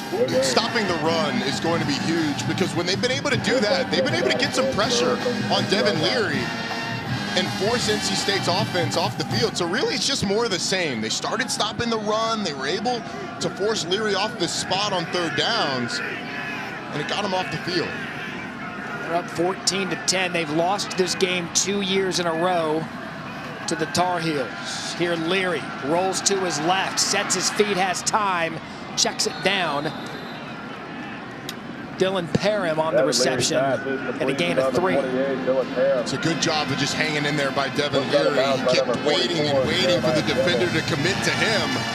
And when he eventually did, he dishes the ball out. Good job of patience. Tip talked about the poise that Devin Leary shows earlier in the game.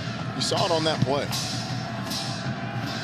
But you bring it up. We have not seen the deep shots perhaps we thought out of this NC State offense with those talented receivers. North Carolina doing a good job keeping them in front of them. And now 3rd and 7. Person in the backfield. Leary to throw. Quick shot over the middle. That'll be enough for a first down, NC State. Trent Penix on the reception. Cedric Gray brings him down after a gain of 8. Love them going to Trent Penix in that situation. You throw it about a yard short of the first down marker, and Penix, at almost 240 pounds, just able to lean forward and get the first down. That, as you saw a second ago, the first 3rd down conversion we've seen from either team today. So Person remains in the backfield. He starts back there for the Wolfpack to begin the 3rd quarter. Ball at the 47. Pressure comes. Can't get out of it. Leary sacked by Gemmel. Time and time again, this Jay Bateman defense finds their footing, and that's a loss of 9. They dialed up a blitz that got Jeremiah Gemmel and Chris Collins free to the right side of Devin Leary. Ricky Person was caught in between. He had 2 guys coming, had to pick one of them. Either way, you pick wrong because the other one's got a free shot on the quarterback, and Gemmel's able to bring down Leary. There were more numbers on defense than there were blockers on offense. And now early on, when the NC State defense was getting to Sam Howell, Tar Heels now have 3 sacks on Leary. So 2nd and 19. Leary to throw again. Clean pocket dropped. Intended for Penix.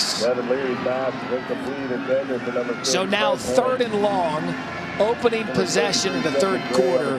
What a stop this would be for the Tar Heels. I think this is a good throw by Devin Leary. He's trying to throw Penix right between those 2 defenders, trying not to run him into Cedric Gray. It's a tough catch for a tight end to flip his hips and make this catch. But it's certainly one that in a rivalry game you'd love to see him make. That is a tough grab, though, over the middle. What an opportunity this would be for Carolina to start the 3rd quarter. 3rd and 19. Back off the pressure. Leary all day, gonna pop it out to Person to the left side. He's gonna try to make a cut. Nothing to it. Ball comes loose. Carolina has it. Cedric Gray comes up with it. And they held Ricky Person up just enough. And how about that to start the 3rd quarter? Cedric Gray comes up with the loose ball. Sam Howell and the Tar Heels are in business. Well, I was impressed enough by UNC's ability to rally to Ricky Person and look like they were going to just bring him down, but Jeremiah Gemmel's able to get that arm in, spins around, clearly rips it out before Ricky Person's on the ground. A huge momentum play. It seemed like every play like this had gone NC State's way so far, but now UNC with great field position. Gemmel the force, Gray the recovery. Ball now at the 39-yard line. Check that 24-yard line. Howell. That's British Brooks. Tell you what, this kid has stepped up with his opportunity. DJ Jones is out tonight with an injury, a lower leg injury, and British Brooks is taking advantage. Yeah, we've seen more of British Brooks here the second half of the first half, really in that 2nd quarter, and now in the second half, then we have a Ty Chandler. He almost gets out of the tackle by Derek Pitts. Brooks 5 carries, 90 yards, leads the way for North Carolina. It's Brooks again. He's going to take it right up the middle. Wolfpack there led by Drake Thomas. It'll be enough for a first down. I like the decision by Carolina with great field position not to go with the shot play after the sudden change. A couple of runs to get him closer to that end zone. Positive plays. Brooks has 92 yards tonight. He's had 99 all season. Howell is going to be brought down immediately by Daniel Joseph. And we see this all the time in rivalry games. There are guys that step up that you least expect. And right now for the Tar Heels, it's British Brooks. I think I might have been one of those guys back in the day in a rivalry game. Were you really? That you didn't expect. Let's get tape. It's a time. Look, rivalry games are a time where you can etch your name in the history books. And British Brooks has done a nice job so far in this game. Now wins certainly help with that as well. 2nd and 10. Brooks the fake, slip screen to Downs. You're lucky that didn't get picked off. That went right through their hands, and Joshua Pierre-Louis was just hanging out right there. This is the third time they've gone to that jailbreak screen, and every time they've gone to it, I think UNC fans are holding their breath. I mean, Daniel Joseph kind of has a shot. It goes through the hands of Downs downfield. They're lucky it ends up on the ground. Bounced off an offensive lineman, now 3rd and 10. Kieran Johnson had it go off of him. Big play for Carolina. Howell pressured, keeps it himself, keeps his feet. There goes Sam Howell. North Carolina takes the lead. Time and time again. Time and time again, this Tar Heels quarterback has put his offense on his back, and Roddy Jones 12 yards, and the Tar Heels have battled all the way back after Sam Howell breaks through the Tanner Ingle and Shaquille Harris tackles. In these situations, quarterback draw has been so big for them throughout the season. Avoided a defender in the backfield, made a cut, and then the leap into the end zone, leaving it all out there. What a story we have developing here in Raleigh. The extra point attempt is good. NC State started with the ball. Carolina recovers the fumble, and it sets up a huge turn of events with UNC taking the lead. It absolutely does. You turn defense into offense. The all-star quarterback laying it all out there to get in the end zone.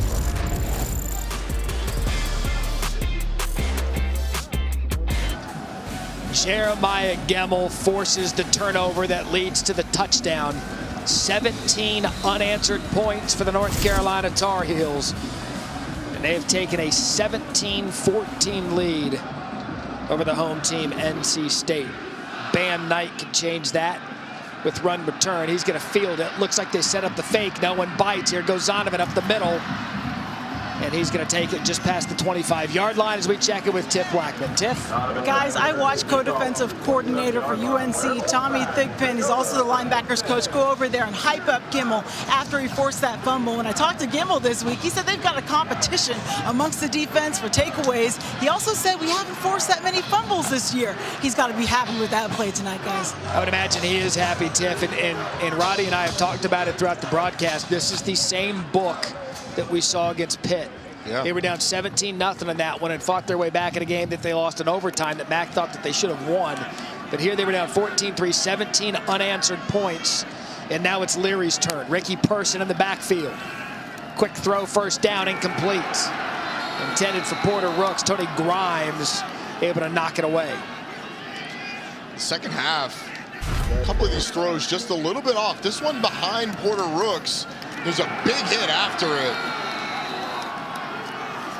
It's a tough one to reel in when you got Tony Grimes bearing down on you. NC State's got to do something. Get this crowd back into it. Get the momentum back on your side. Feel good about it. Seems as if they've abandoned the run early in the second half. Person was getting it going. Knight was getting it going in the first half. Well, UNC stopped it on the first couple of plays in the second half and then kind of gone away from it. They're going to throw again. Leary the quick out. That pass is tipped. Kevin Hester.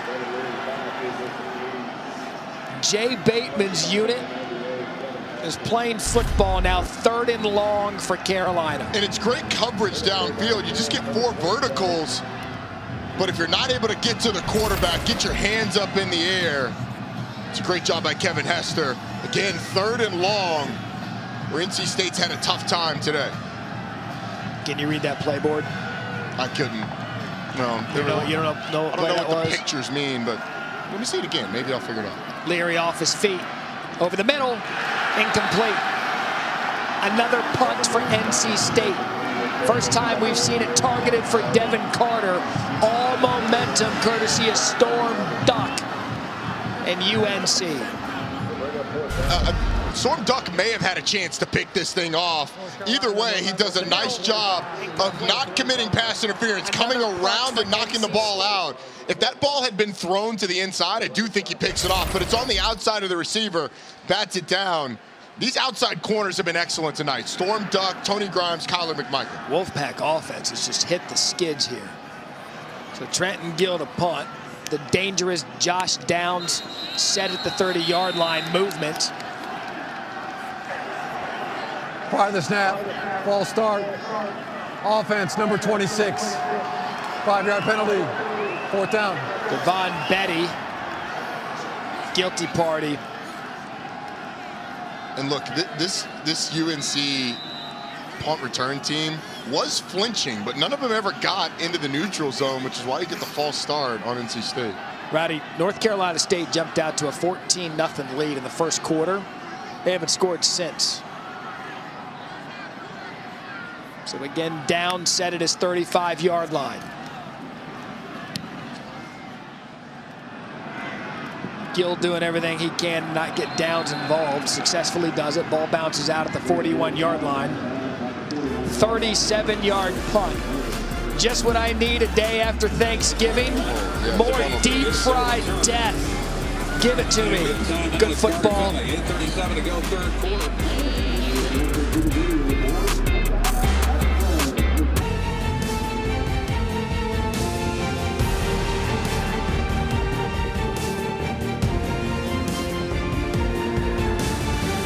The beauty of the sport of college football is rivalry weekend. When you stand across from a team you just don't like and you're not afraid to admit it. We got a classic brewing here in Raleigh, North Carolina. 17-14 Tar Heels. The game summary in a word, weird. But it's been fun. NC State's blocked 2 punts. One of them they recovered for a touchdown. The other one ended up at a UNC first down. Matt Berry, Roddy Jones, Tiff Blackman. Howell does a good job escaping the pressure. Stiff arms another defender. There goes Sam Howell down the sidelines. And I'm going to count a walk out of bounds as a slide, Roddy Jones. Drake Thomas forced him out, gain of 24. Wait, he made a business decision at the end of it. He did. But watch the strength. You talk about strength through your core, and that's the ability to avoid some of these tackles, the arm tackles, not getting pulled down. Drake Thomas, one of the best tacklers in the entire conference. And then Joshua Pierre-Louis eventually escorts him out. That's British Brooks again, who's had a nice night. Tackled immediately by Derek Pitts. Sam Howell's legs, you saw it on the last touchdown. Neither of those 2 runs were clean runs. Both of them, he has to use footwork to maneuver out of it. Both of them, some strength to get a tackler off of them. Both of them, massive plays for this offense. I don't think Sam Howell does anything clean. That's a good point. He lowers his shoulder, ignites his teammates, much to the chagrin of his coaches. Say slide, he just laughs at him. He's got his team on his back tonight. Howell with time, over the middle, caught. It's Antoine Green. And what you're seeing now, too, Roddy, on some passes, we have an injured player on the field, and that's 99, Daniel Joseph. Howell's getting a little bit of time to make some reads. He is. That one, Antoine Green actually slipped. Fortunate to still complete that pass. All right, so an injured Wolfpack defender. This one, Daniel Joseph, already out 7 starters. We'll check on him and come back.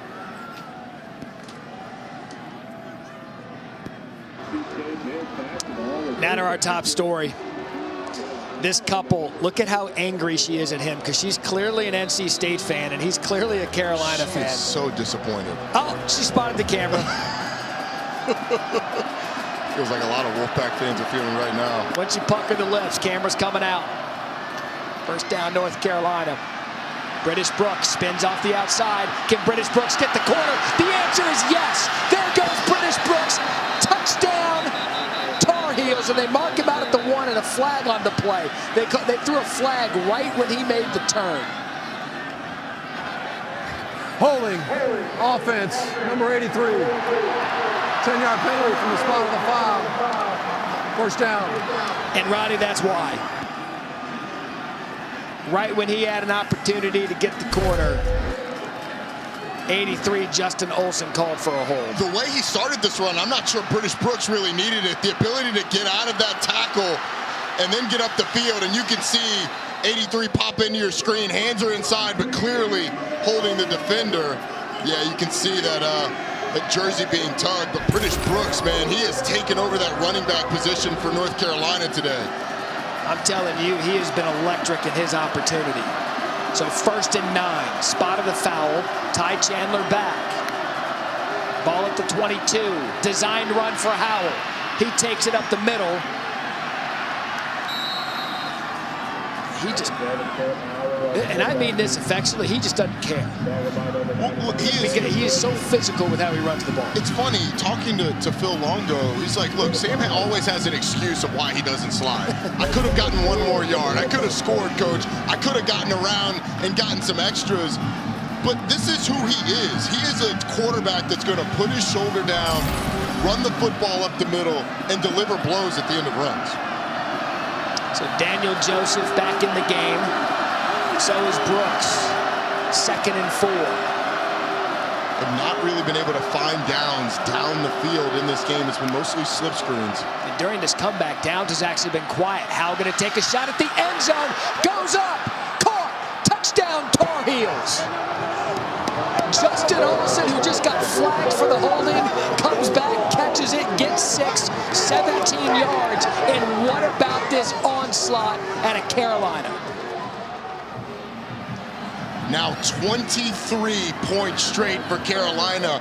Justin Olsen, that only his 5th catch of the season. A guy who wasn't starting to start the year has come out, done the dirty work, blocked on the outside, run guys off.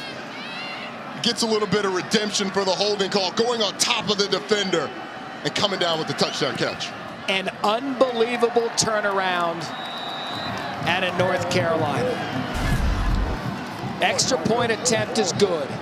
5 plays, 59 yards, and a one-on-one touchdown for Justin Olsen. Well, first you have to be impressed with the throw by Sam Howell. It's perfectly placed right on the head of the defender, and Justin Olsen skies up, picks it off the head of Shaheem Battle, and comes down with it for a touchdown. Really the first play we've seen downfield for either team where you've had a receiver go off and make a contested catch like that. Our couple's back.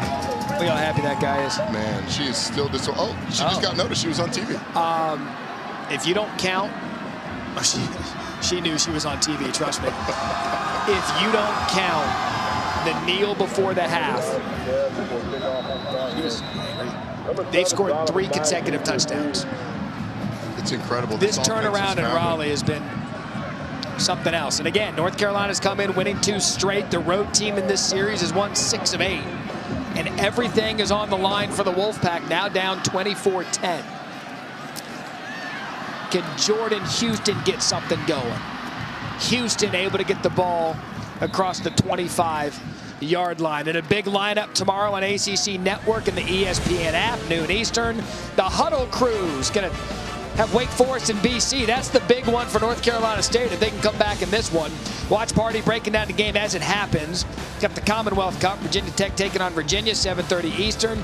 Kenny Pickett, they've already clinched their spot in the ACC championship game. They've got Syracuse. Don't have ACC Network? Get ACCN.com.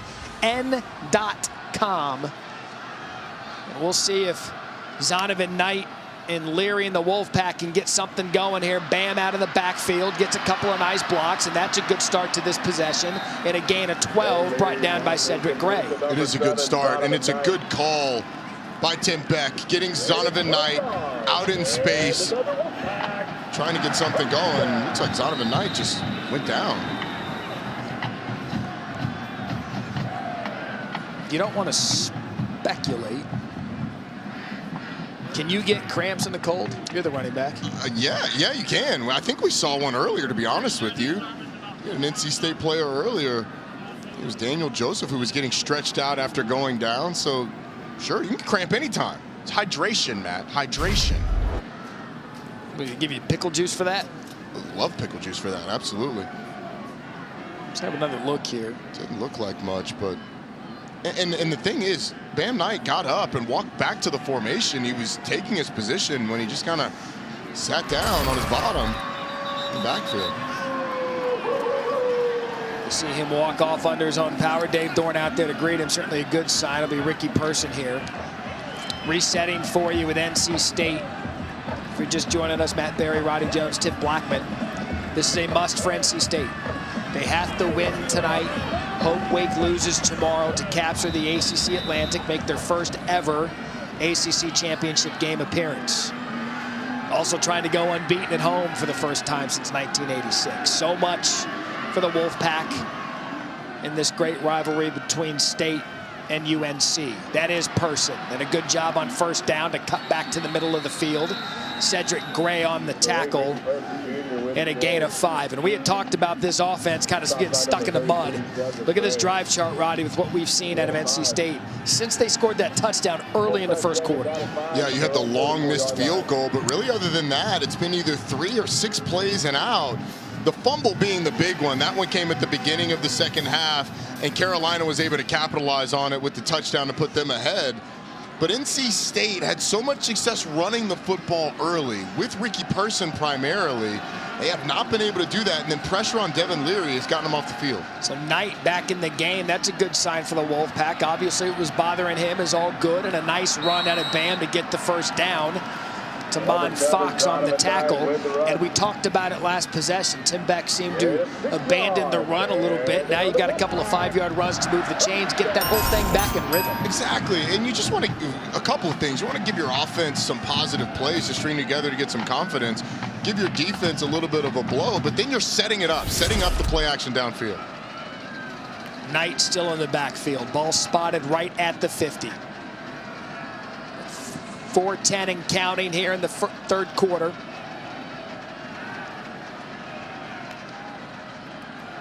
Again the run. Again Bam off the right side, and again a nice gain on the ground. Miles Murphy missed the tackle, and a gain of 7.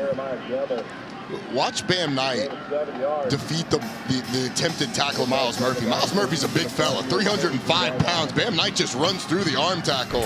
He's able to get downfield. It's pretty nice blocking on that right side. Other than that, good for NC State fans. NC State fans have to be encouraged. Bam Knight able to quickly come back in the game after exiting for a hot second. So 3 consecutive runs that have netted some big yardage. 2nd and 3, whole thing's open. Again the run, again Knight, again a first down. Gray on the tackle, another gain of 5 as we inch towards the 3-minute mark here in the third quarter. This NC State offense has become content with a 4-yard run. They've gotten more than that on most of these, but grinding it out on the ground, that's where this NC State team has been most effective today. We haven't seen any big plays through the air downfield, with the exception of the little dump pass to Zonovan Knight. 4 runs, 1 pass. Still have not seen anything out of Big Devin Carter. Thayer Thomas in motion. Here comes a trick play. Thomas off the end around, gets around the block. There goes Thayer Thomas. First down NC State. Gray again on the tackle. And Devin Leary throws the key block to spring that thing out. It looked like UNC had this thing leveraged, but the quarterback getting out front, the more you can do. Watch 13 on the right side of the screen. Goes a little block. It's not a pancake, but it is effective because it gets Thayer Thomas upfield for a first down. That was Leary versus Storm Duck. 1-0 Leary. Yep. Fake toss. Leary pressured and brought down by the Tar Heels. That's Chris Collins on the sack. And that stymies the momentum and a loss of 5. They were looking for Dylan Parham up the seam off the little play action toss. Trying to get that action, get the defense to over pursue, and then slip the tight end up the seam. And Carolina just covers it well downfield. 28 up the seam is who they're looking for. And Devin Leary not able to find him, gets sacked again. And how many times have we said that after the first few drives? Devin Leary going down because this UNC defensive line gets pressure. 4 wide receivers now for the Wolfpack. 4 sacks for the Tar Heels. Quick throw outside. There's a Mezzi. Rebecca Mezzi gets 6. Gemmel brings him down. Not only Mezzi's 3rd catch of the game, certainly going to want him more involved. Under a minute in the third quarter. Well, this drive is eating a lot of clock. NC State only able to convert 1 third down so far. That one was to Trent Penix. He's Not on the field right now. 5:15 and counting on this drive. Big 3rd down and 9. Leary has time, climbs the pocket, throws and caught. That's Thomas. Here goes Thayer Thomas. Touchdown, Wolfpack. 26 yards. And after being asleep since the first quarter, NC State marches down the field. Zonovan Knight picked up the blitz. And if you even thought about going anywhere, don't. We are an extra point away from a 24-21 game. 9 plays, 73 yards. Extra point attempt is good. And with that extra point attempt, Christopher Dunn has set the record for 168 consecutive makes. It's a nice job by Devin Leary moving up in the pocket. He gets an excellent block.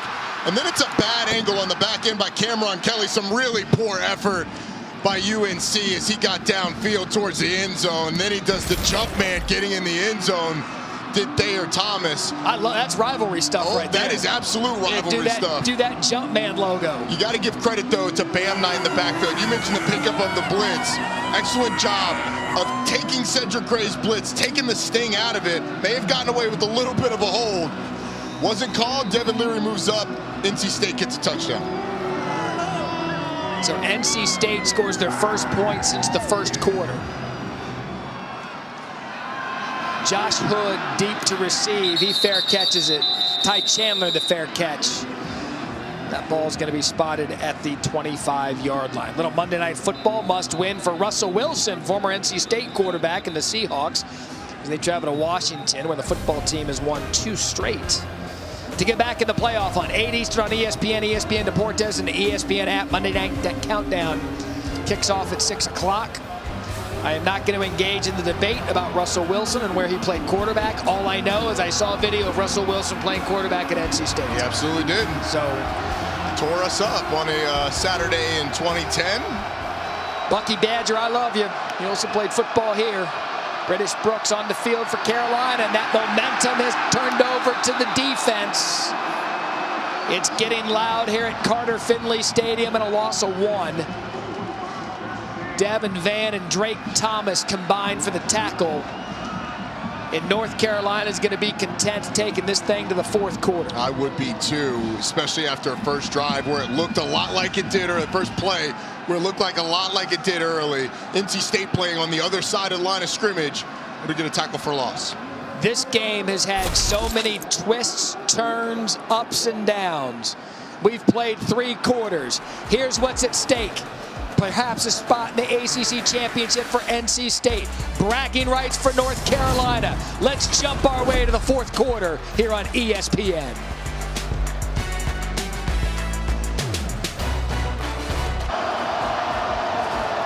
We are set up for a 4th quarter. North Carolina up 24-21 on NC State. 2nd and 11 Tar Heels.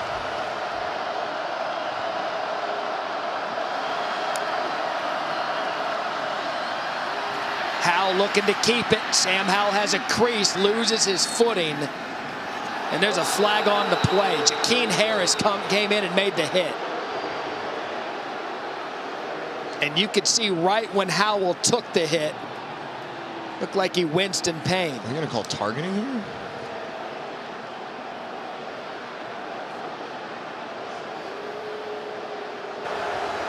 Personal foul, targeting, defense, number 6, 15-yard penalty.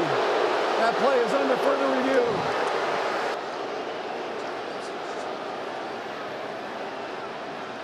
So the call right now is targeting. They'll look at it.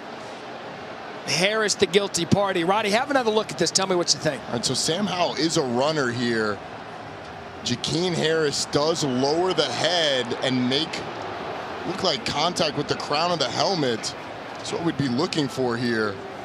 Because as a runner, Sam Howell's lowering his shoulder, so I don't think he's not protected under the defenseless player portion of this, which means you'd have to have forcible contact with the crown of the helmet. But it looks as if Harris was also dipping his right shoulder. Correct. And as Howell was dipping down. I think the shoulder is what actually hits. I don't see the contact with the crown of the helmet.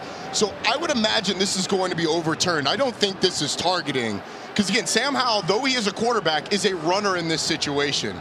He's not protected under the defenseless player portion of this because he's not sliding. He's going down, lowering his head just as much as Jakeem Harris is. It looks to me, After further review, there is no foul for targeting. okay, good call by the officials there. It's the second time Harrison had a look at it. Yeah, Jakeem Harris. I would like a heart rate monitor on Jakeem Harris during these targeting reviews, because I would imagine every defensive player has to be nervous. Because it was clear on that one. They were both turning their shoulders at the same time. And look, real time, I can see how you throw that flag. The head's down, you see a high hit. I can see why you throw the flag. Good job by the officials of getting it right. 3rd and 6.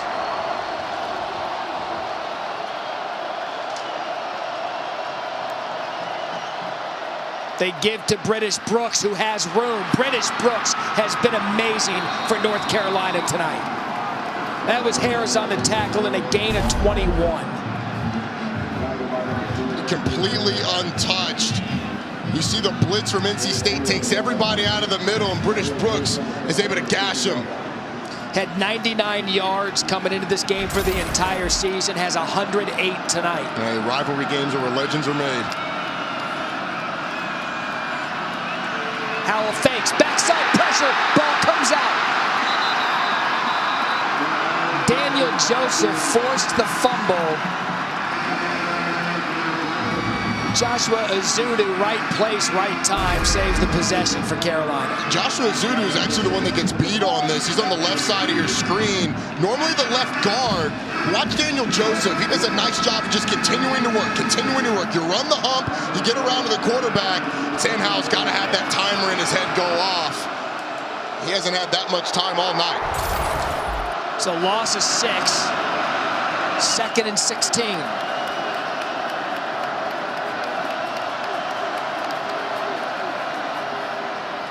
The give to Brooks again, one-on-one. And a gain of 7. Devon Betty brings him down. It's going to bring up a 3rd and long for this NC State defense. Well, UNC, with pressure coming, decides to hand it off. And how about that collision? British Brooks finishing the run. So 3rd and 11. North Carolina scored touchdowns on 3 consecutive possessions. Josh Downs been very silent here in the second half. Howell forced to step out, and he's brought down again. 5th sack of the night for the Wolfpack. Vi Jones gets that one. And a loss of 4 and a punt for Carolina. Vi Jones, one of those guys that's had to step up with the injuries to Peyton Wilson, to Isaiah Moore, the shuffling that's gone on. Vi Jones has allowed them to have a long, explosive athlete on the field at all times. He's been a great pass rusher for him off the edge. He gets the sack. Also had the block punt earlier of Ben Kiernan, who's had 2 hit tonight. Thayer Thomas deep to receive. Gets that one off clean. Thomas can run into it. Has space. Thayer Thomas up the middle, and a nice return to the 40. Punt of 32, return of 20. Kiernan made the tackle. So 5 sacks for the Wolfpack defense.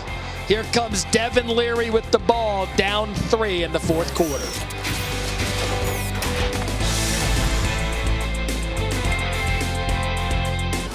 If tomorrow's any indication of tonight, or flip that, if tonight's any indication, tomorrow's going to be fun.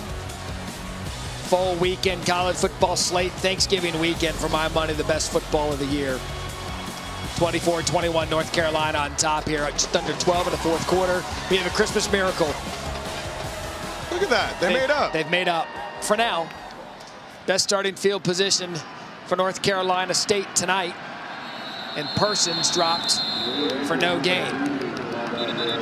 So NC State's last drive, the success really came on the ground. Able to drive down the length of the field. Thayer Thomas obviously completed it, but most of it was done running behind that big offensive line. Devin Leary, neither Devin Leary nor Sam Howell really had monster games to the air at all. Both of them under 200 yards. Leary at 158, Howell at 105. Leary, the 2 touchdown passes, now 1 shy of tying Phillip Rivers' school record for 34 in a season. Play clock under 10. That's a give to Person off the left side. Back to that running game and a gain of 5. Jabari Ritchie and Giovanni Biggers on the tackles. Get you to a 3rd and manageable. Well, honestly, the run game's still available to you. Ran there behind that big left side of that offensive line, but they have so much more success. And now, Trent Penix was pretty fired up, waiting for the call to come in. So got 20 seconds on the play clock. Come on, let's go. That's Thomas in motion. Person out of the backfield. Leary, plenty of time. Clean pocket and incomplete. That intended for Emeka Emezie. Tony Grimes on the coverage. These corners have basically erased the outside receivers for NC State. Let's get a look at this. There was a lot of contact at the top. I'd say Tony Grimes was a little handsy. He doesn't turn Emeka Emezie with that arm on his hip. I actually think it's a good no call there. 11:45. So good job by the Tar Heels to force the punt. Trenton Gill to punt. Josh Downs, that punt is tipped. That punt was tipped by the North Carolina special teams, and they're going to have the ball at the 29-yard line. Alex Nobles able to get his hand on it and a punt to 26. That is the 3rd punt we've seen tipped tonight. It's been the most exciting plays all day. The block punt, I'm with you. Plenty of time left for more excitement here in the 4th quarter.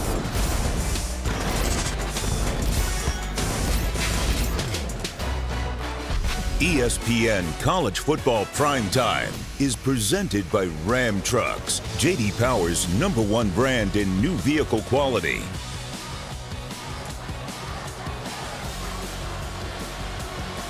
Last time NC State won the ACC Championship, 1979. They need to get the win tonight and get a Wake Forest loss to Boston College tomorrow to make their first ever appearance in the ACC Championship game. Down 24-21, 10-16 left here in the 4th quarter. Ty Chandler back in the game for the Tar Heels. And it's Chandler on 1st down. Ty Chandler has space.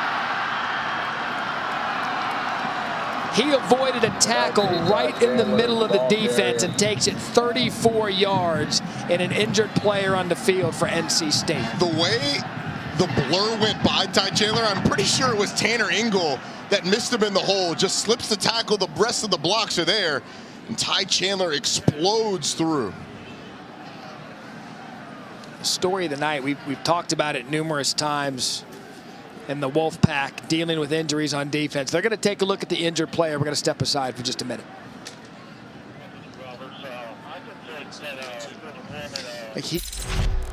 Let's go into the playbook, brought to you by Hotels.com. Now, watch the right side of UNC on this play, this last play. Marcus McKeithen, 73, the right guard, and Jordan Tucker, the right tackle. It's an inside zone play. You're going to see McKeithen take a step inside. When the nose tackle disappears, he stays on, and they move Davin Van to the other side of the ball, the line of scrimmage.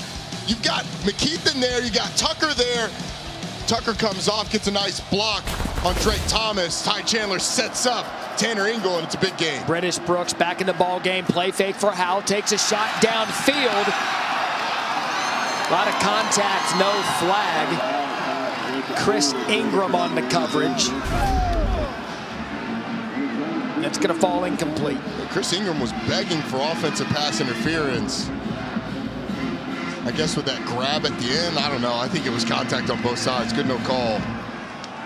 Question I have is, where's Josh Downs been? That's a great We haven't seen him catch a ball since midway through the second quarter. Downs just 5 receptions, 33 yards. Look, Phil Longo, we had him in the Pitt game the week after they played Wake Forest, where he only had 4 catches, said that would never happen again. You got to get him the ball. Sam Howell keeps it himself. The middle of the field opens up for Sam Howell, who has done the damage with his feet in the second half. Daniel Joseph brings him down in a gain of 20. Joshua Azudu, key block. And with all of these injuries on the NC State defense, this is more missed tackles than I've seen out of them in a few weeks. This is one of the best tackling defenses in the ACC, and Sam Howell's just able to make people miss. You got to give a lot of credit to number 7, his ability to evade and create big plays. That's British Brooks, the former walk-on, has been so good tonight. He stood up by the North Carolina defense. They let that play before the whistle. Van and Harris combine on the tackle. So a gain of 5. Brooks now 12 rushes, 120 yards. The story we've been telling about him, and you mentioned it, Roddy, in a rivalry game when your number's called, he's getting carries tonight because DJ Jones is out. And the walk-on has made every bit of the opportunity. Certainly has. This offensive line has helped with that. Really, outside of the first few drives, they've been able to open up some plays in the run game.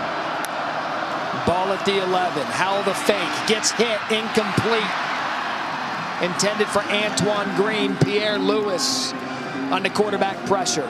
Third down. Tony Gibson dialed up a 0 pressure. You had blitzers coming from both edges. Sam Howell fortunate to get this away. He sees Pierre Lewis coming and just sails it over the head of his receiver to get the ball off. Honestly, Matt, if I'm Tony Gibson, I'm not sure you don't do that again. Heat up the pocket. The only reason that you wouldn't is quarterback draw has been so big for UNC in these situations. Tar Heels just 2 of 10 on third down tonight. This 3rd and 5. Howell out of the backfield, has Downs. There's Josh Downs, and a big first down, UNC.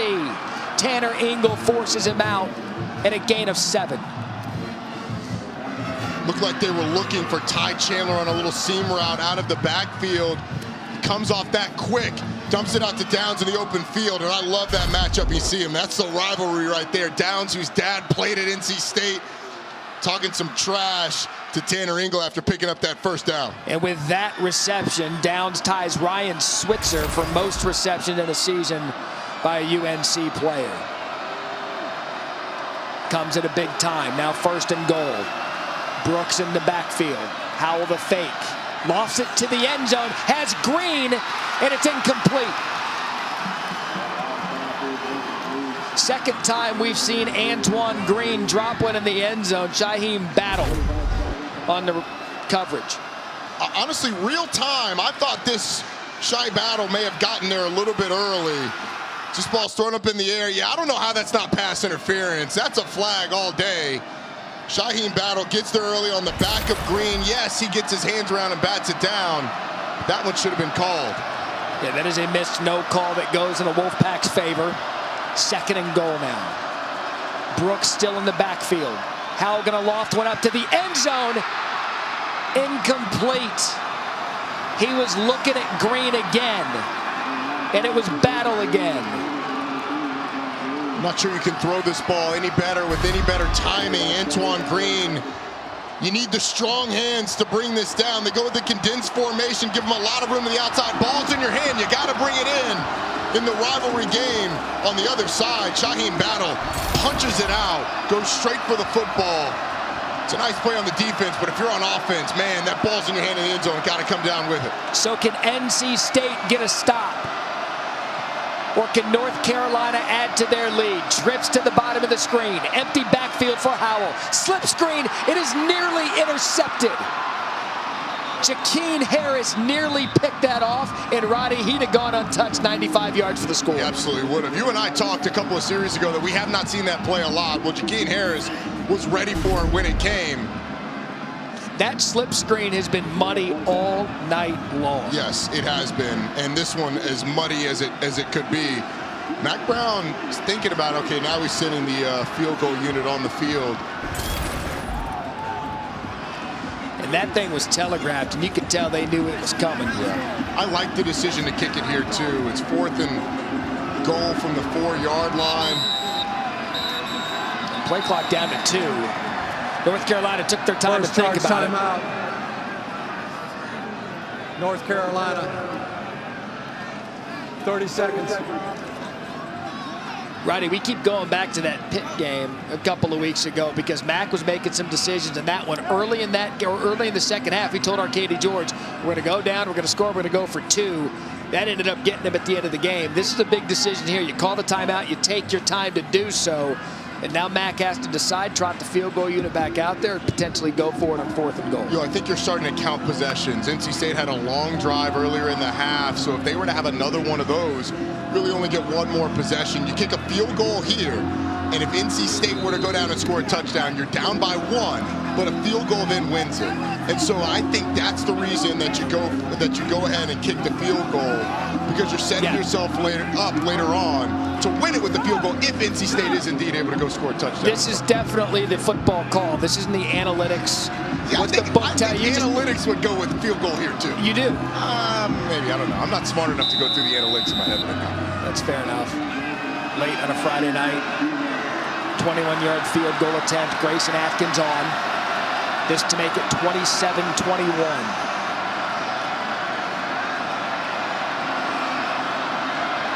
Play clock under 10.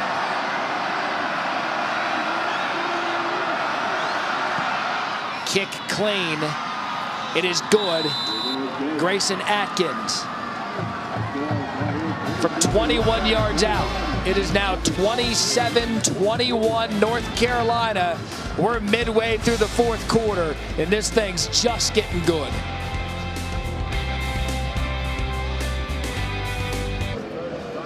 What is at stake for Devin Leary and the Wolfpack? Pittsburgh is already in ACC Coastal Champs. North Carolina State needs to win this game tonight and get a Wake Forest loss tomorrow, and they will represent the Atlantic in the ACC Championship game against Pitt next week. But a win tonight is a must. It's going to be Jordan Houston on the reception. And Houston's met immediately. Good special teams play there by British Brooks, doing it all over the field. The running back, the walk-on, the special teams player. Look, when you're a reserve running back, you don't get taken off kickoff team just because you have over 100 yards rushing. Run down there and go make a play, and he absolutely does. Very smart of UNC not to kick it anywhere in the area code of Bam Knight. British Brooks is working on the coveted Thursday Night Football helmet sticker on a Friday. Yeah, I love it. So what's the rule for you guys tomorrow? Fridays count for helmet stickers? For Jesse, Joey, and Matt, college football final, helmet stickers only tomorrow. Oh, come on. Empty backfield for Leary. Big possession for the Wolfpack, and he's brought down immediately. Tamon Fox, loss of 5. 5 sacks tonight by that Tar Heel defense. Not sure why you go away from the run if you're NC State on 1st down, but Tamon Fox working against Ike Ekwonu. Potential 1st-round pick, not able to keep the big graduate student from getting in the backfield. Fox doing a nice job getting the hands off, turning the corner, and sacking Devin Leary. So now 2nd and 15. Thayer Thomas in motion. They're going to try a screen to Thomas. They're going to do the play that North Carolina keeps trying to run with Downs. Vahasek on the tackle. Just a short gain of 3. That's going to bring up a 3rd and long, 3rd and 12. When you drop what you want in a nose tackle, you drop Ray Vahasek. Getting out there on the screen, being able to haul in Thayer Thomas. This is a massive play. It feels like a massive play in this ball game, because if you give the ball back to UNC, they're going to shorten the game, try and run the football. Roddy, I'm just not sure why you abandon the run that's been working for him the past couple of possessions. I agree with you. It looks like they're going to get one-on-one to the bottom, though. And they're right there on Bam Knight. That's 33 Cedric Gray, who's had himself a ball game. Those 3 play calls get North Carolina State off the field. That's a loss of 2. Tar Heels defense holds, Roddy. They've played well pretty much this entire game, save for the 1st quarter. They have, and I think NC State bailed them out a little bit. They did not run the football at all on that drive. Watch the diagnosis of Cedric Gray. He sees the screen coming, slips the blocker, and is able to make the play in the backfield. But NC State, after having so much success running the football in the second half, goes away from it. 3 straight passes and a punt. Gill to punt to Josh Downs. Downs going to be able to return it. Tries to cut outside. NC State does a good job corralling Downs on the punt return. 41-yard punt, 7-yard return. There's a flag on the play. Our tied player spotlight. Return team, number 16.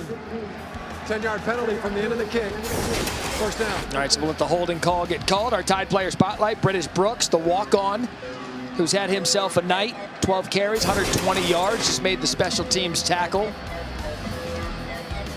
We'll give him his proper due here. Again, coming into the game, 99 yards, Rod. Yeah, and coming into the game was 3rd on the depth chart. But DJ Jones not able to go, moves up, gets his opportunity, has his number called. And this is one of those games where you always remember what you did against your rival. 12 for 120 so far, and I would imagine he's going to get a couple of chances on this drive as well.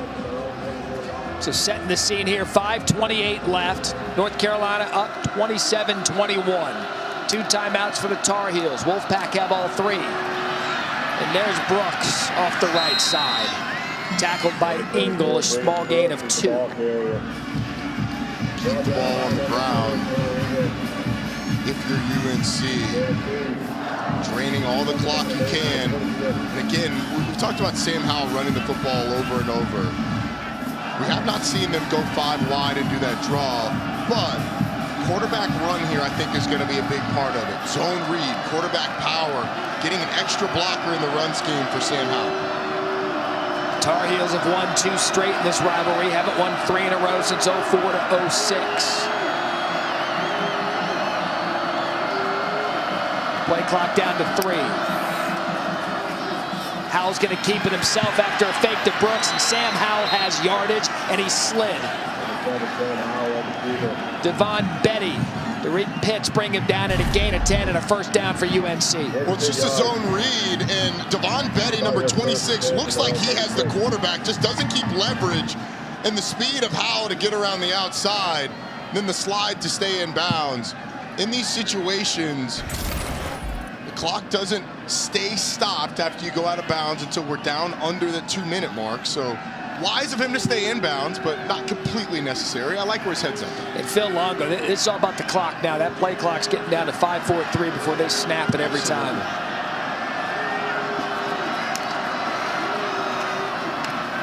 And Howell's going to call the same ball play again, and it's going to be the exact same result for Sam Howell in North Carolina. That was the exact same play.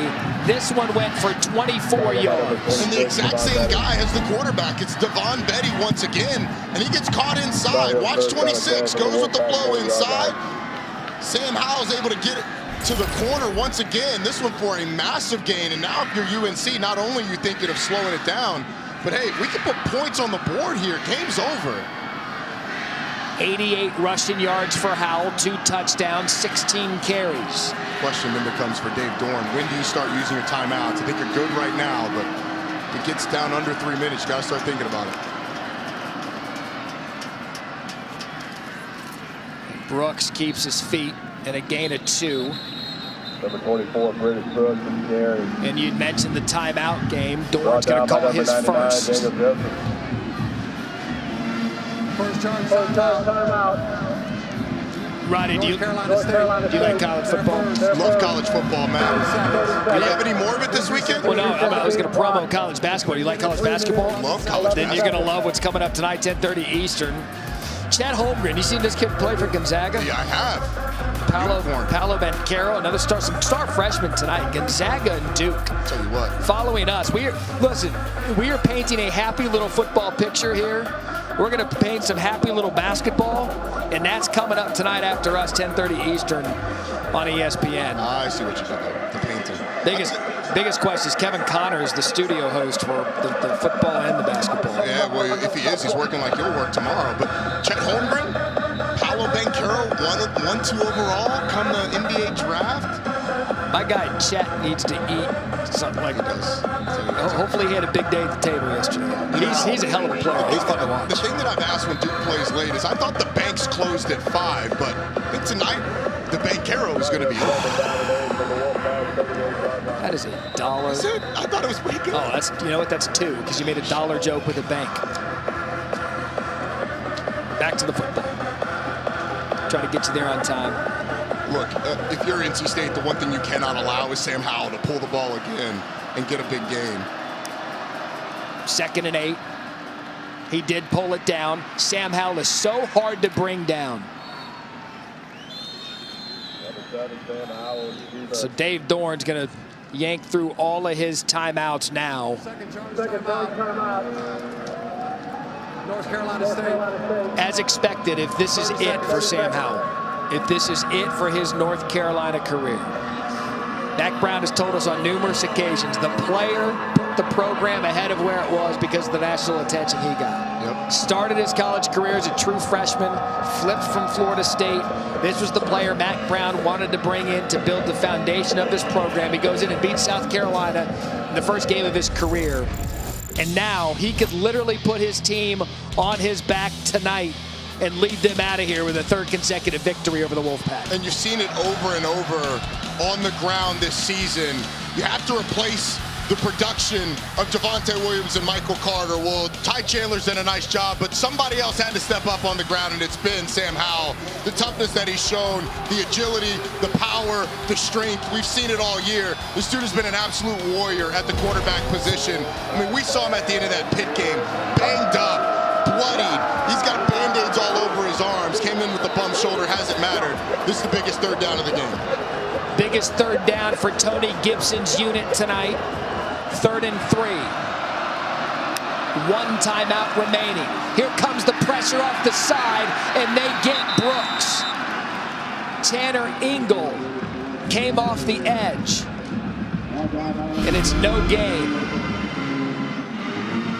Well, they are selling out to stop this run. Tanner Ingle, as you can see, just bends it. He has no other idea other than stopping this play in the backfield. And I like Dave Dorn's decision here. Save your timeout. So the offense remains on the field. They're going to let that play clock play all the way down.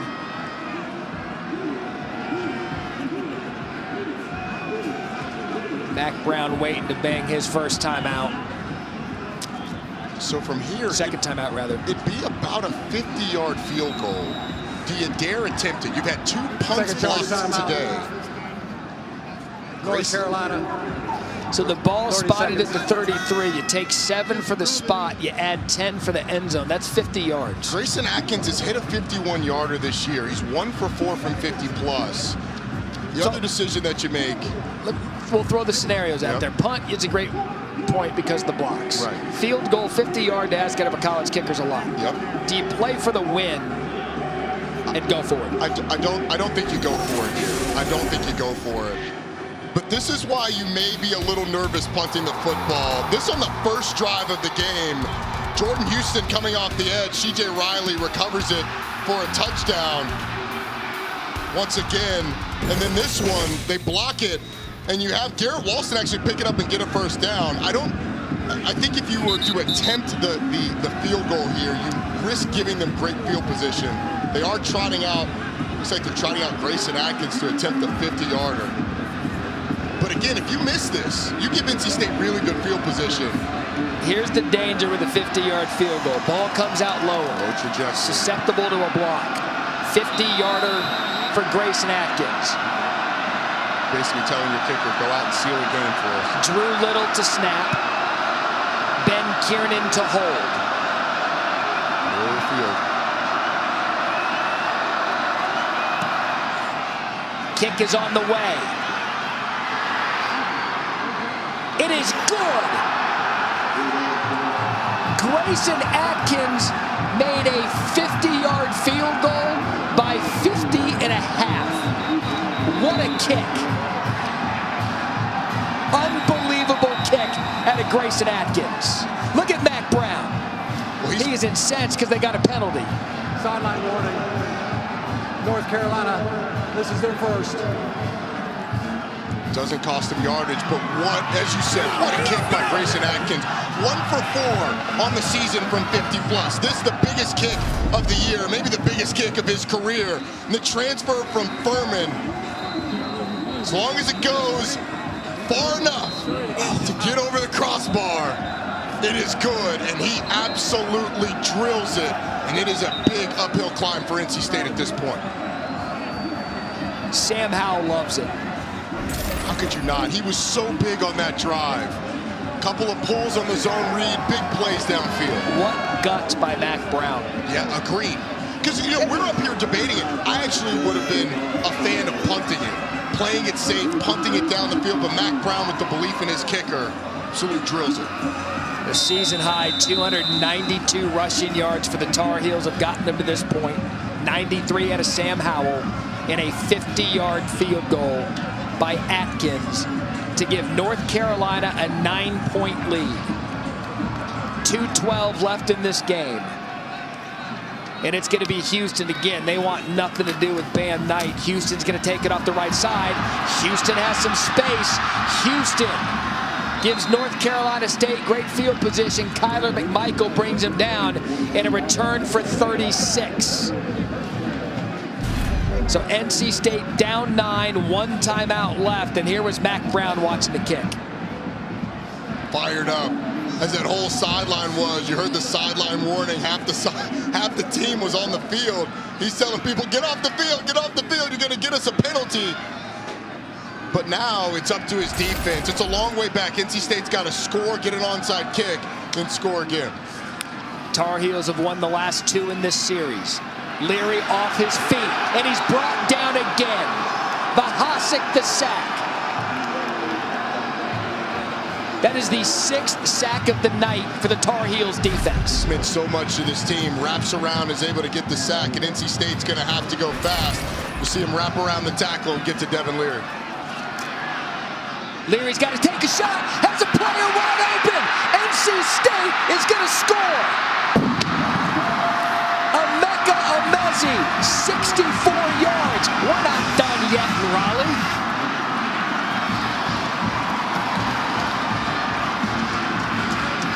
They needed a quick answer, and they got it. And with that touchdown pass, Leary ties Phillip Rivers for most touchdown passes by an NC State quarterback in a season. Absolutely unbelievable. Something that's plagued UNC at times this year. Blown coverages, creeps in at the wrong moment.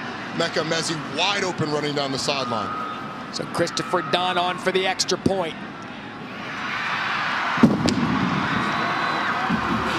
It is 30-28.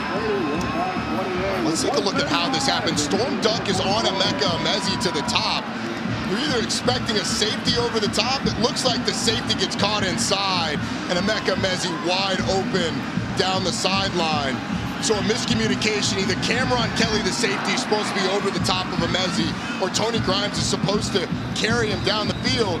To me, it looked like that was the safety's job to get over there. And now NC State, an onside kick for making this real interesting, Matt. What a college football game we've had tonight.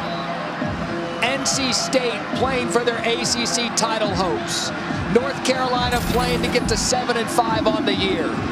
Both teams playing for that interstate respect. And Emeka Emezi makes this thing 30-28, minute 35 left. 1 timeout remaining for both teams. Tar Heels with the hands team. State set for the onside kick.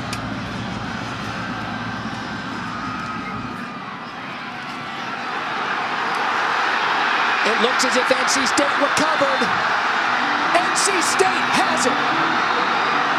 Christopher Dunn.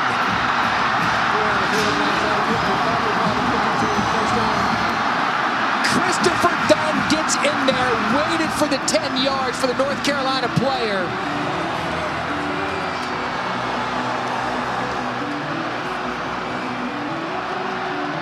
Unbelievable once again.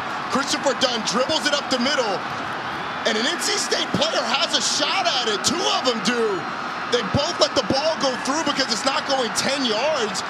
Well, that was Trey Morrison, number 4, who has the first shot and either decides that he doesn't want to field it. When you commit, you got to go for it.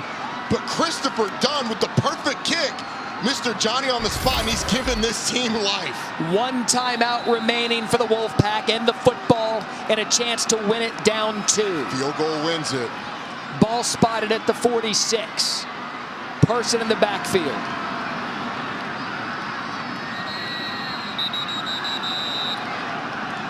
It's be a false start on NC State. False start. Offense, number 86. 5-yard penalty. First down. Really doesn't change much if you're NC State. Emeka Mezi is fired up, but it doesn't really matter because you got to get in field goal range, and this is plenty of time. I mean, minute 33, one timeout. You can use the middle of the field. It is all there for Dave Dorn and his team. Leary to throw. Overshoots the intended receiver. Intended for a Mezi. Brings up second down. Say it all the time in these situations, but it bears repeating. Can't take a sack here. You want to save that timeout. Doesn't absolutely kill you, but it makes your job a lot harder with the operation. We saw it earlier today in a game. Kansas State taking a sack, having to use that timeout, not able to get anything going after that. More movement, both parties pointing at each other, blaming each other. He's going to be on the defense. They're going to get that yardage back. Offside. Defense, number 12. Defender jumping in the neutral zone, calls the offensive play of the move. 5-yard penalty. Still first down. So penalty yardage comes back. Correction, second down. All things equal, 2nd and 10. No harm, no foul, right?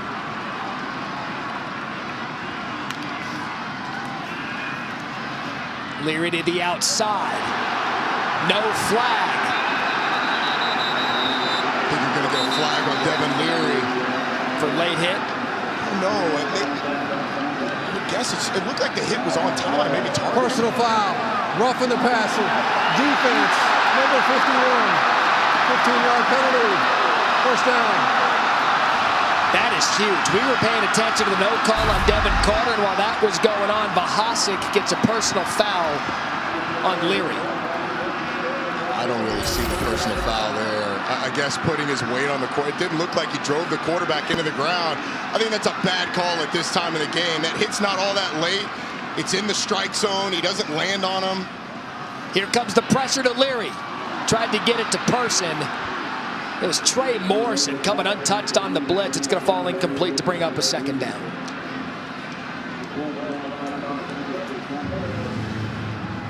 What a massive call in this game. Let's take a look at it again. Look, Leary's got the ball. The hit's right there, and Bahasic doesn't really fall on top of him. I mean, half his weight's off of him. I disagree with that call, especially in this scenario in the football game. Leary's going to take a shot, gets hit as he throws, and that's going to be a flag. It was intended for Devin Carter's storm duck on the coverage. And Roddy Jones, these would be 2 debilitating penalties for the Tar Heels. Pass interference. Defense, number 29. 15-yard penalty. First down. There's no arguing about this one. I mean, it's clear. You're going to see to the bottom of the screen. You've got Storm Duck on Devin Carter. Duck is beat and just grabs Carter. You don't want to get beat deep again. That ball's way out of bounds, though. I mean, this UNC defense is coming apart at the most crucial time in the game. And it's 2 15-yard penalties on this drive. Person in the backfield. Just run the football here. They're going to throw it. Leary's going to take a shot. Has a receiver. It is caught. Touchdown, NC State. Emeka Emezi from 24 yards out. And the North Carolina State Wolfpack have come back to take the lead with 1:09 left in the game.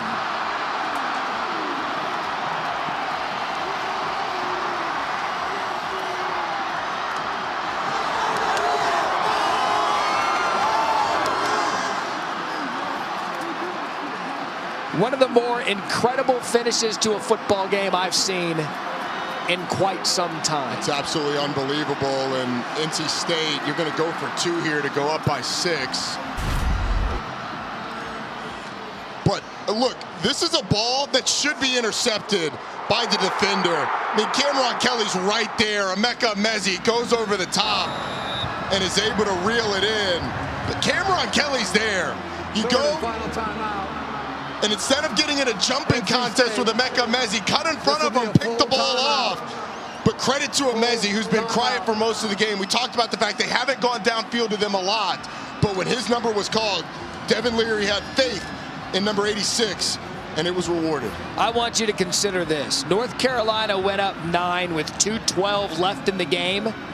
NC State has scored twice in 26 seconds. Look, UNC's going to get the ball back with around a minute 9 if there's no return, probably around a minute, 1 timeout, needing a touchdown. But unbelievable, the fight of this NC State team. But on the other side, I mean, UNC's come unglued. You turn a guy scot-free down the sideline for a touchdown. Then you don't recover an onside kick when you had a perfect opportunity. 2 15-yard penalties, one a little more sure than the other, but UNC's come unglued. You mentioned Emezi. We were talking about the slow start for the star receivers tonight. 5 receptions, 112 yards, 2 touchdowns. And with that touchdown pass, Phillip Rivers, most touchdown passes by an NC State quarterback in history. Leary passes Phillip Rivers with 34. These 2-point situations, when they've needed it, they have not been afraid to go to Emeka Mezi on the back shoulder. He's going to be at the top of the screen with Tony Grimes on him. So the 2-point conversion attempt. Leary to the end zone. That didn't have a shot from the get-go. Falls incomplete. Grimes on the coverage. What an absolute crazy rivalry football game we have. And this one is good between North Carolina and North Carolina State. I can't wait to see what Bedlam's got in store. I dare you to be better than this state of Oklahoma, because state of North Carolina's got a good one. 7:30 Eastern, ABC. Oklahoma State already in the Big 12 championship game. Can Oklahoma perhaps ruin Oklahoma State's bid at a playoff and stay in that themselves? One app, one tap, 7:30 Eastern, ABC. Now if you're North Carolina, situation, you've got a minute, 9 seconds, 1 timeout. First things first, NC State's got to cover this kick. We've seen crazy things happen today.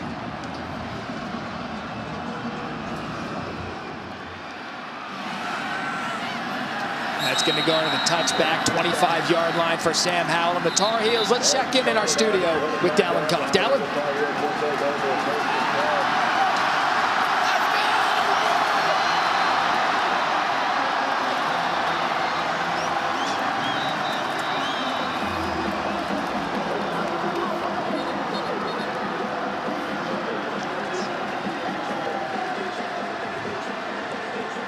Dallin, thank you. First things first, back at Carter Finley. Matt Berry, Roddy Jones, Tiff Blackman, 1 timeout left for Sam Howell in North Carolina. They need a touchdown to win. Minute 9 left. Ball spotted at the 25. Howell to throw on first down, middle of the field, wide open. That's Josh Downs on a reception. That's a good start to the drive and a gain of 16. A little hesitation by Downs, freeing himself up over the middle.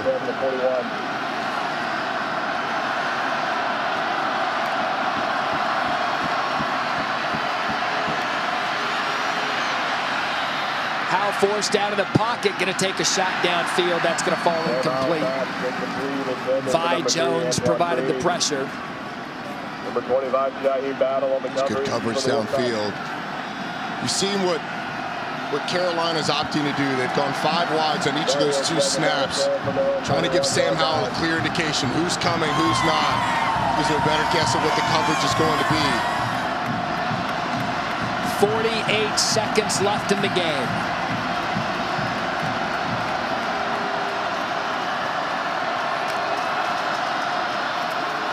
Empty backfield for Howell. Has plenty of time. He's going to run it and step out of bounds. Number 7, Sam Howell, receiver. Daniel Joseph Out of bounds at the 46-yard missed the line. tackle on Howell and a gain of 5. Gain of 5.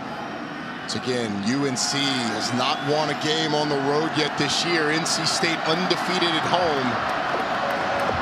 Trying to go unbeaten at home for the first time since 1986. Again, if the Wolfpack hang on and Wake Forest loses tomorrow, NC State is in the ACC championship. Most reliable receiver, Josh Downs. Pressured, escapes it, has a man open, it is caught. There's a flag on the play. That was J.J. Jones who came up with the reception. Let's wait and see what the flag is.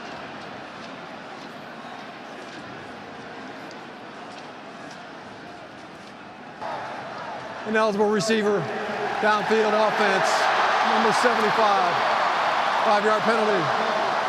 No. So defensively, we saw the two 15-yard penalties out of the North Carolina defense. That an untimely penalty there with the man downfield. Yeah, it certainly is. They call Josh Azudu for it, and it happens on the scramble. He's just kind of drifting. I think he got past line of scrimmage. It's a really good throw by Sam Howell. Backs it up 3rd and 10 for Howell in the heels. Over the middle of the field, has Downs wide open, able to escape a tackle, and Josh Downs is going to get a first down, brought down by Pitts. NC State only rushing 3, gave Sam Howell a ton of time. Now you're going to clock the football. 1 timeout remaining, 10 seconds left. So the question is, what can you dial up to get you into a place where you can run one of your regular plays into the end zone, at least as much as you can, so it's not a full-on Hail Mary. You can use the middle of the field because you've got the timeout. So they've really got a couple of options here. Play the boundary, play the middle, but you got to be quick no matter what you do. Just can't have a really long play. Here comes the pressure on Howell. He's going to take a shot. And there's a flag down. It's going to be a hold against Josh Downs, which at this point in the game is not a bad penalty. Holding defense, number 24. 10-yard penalty. Results, first down. Yeah, Derek Pitts. You had Downs trying to run a double move, kind of coming inside and then getting back out, and Derek Pitts just grabs him around the shoulder pads and doesn't let him out. Officials see it, it's a good call. But 5 seconds left. Yeah, Mac Brown's going to call his timeout, and they're going to be tossing it in the end zone. North Carolina, 30 seconds. So it's all going to come down to this. We'll get you to the basketball game in just a minute.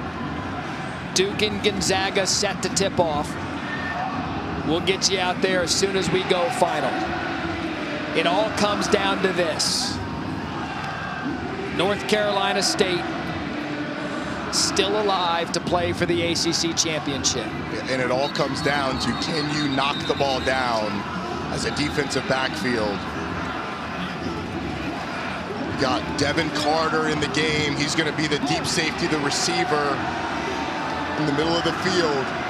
The thing is, for UNC, you don't really have that big jump ball target. You don't have the Carter or the Emezi. Correct. So what you're looking for is a tipped pass, something where you get a ricochet in the end zone, most likely. Here's the ball game. The throw to the end zone. Players down there. Intercepted. It is over. NC State comes back to win in one of the all-time greats in this series history. Derek Pitts seals the deal for the NC State Wolfpack, who Roddy Jones now get to sit back and watch some college football on Saturday to see if they can go play in their first ever ACC championship. Down 9 with 2:12 left. The fight of this NC State team, the craziness of this rivalry we see. Man, I love college football. For Tiff Blackman and Roddy Jones, I'm Matt Berry. Now to college basketball, Duke and Gonzaga.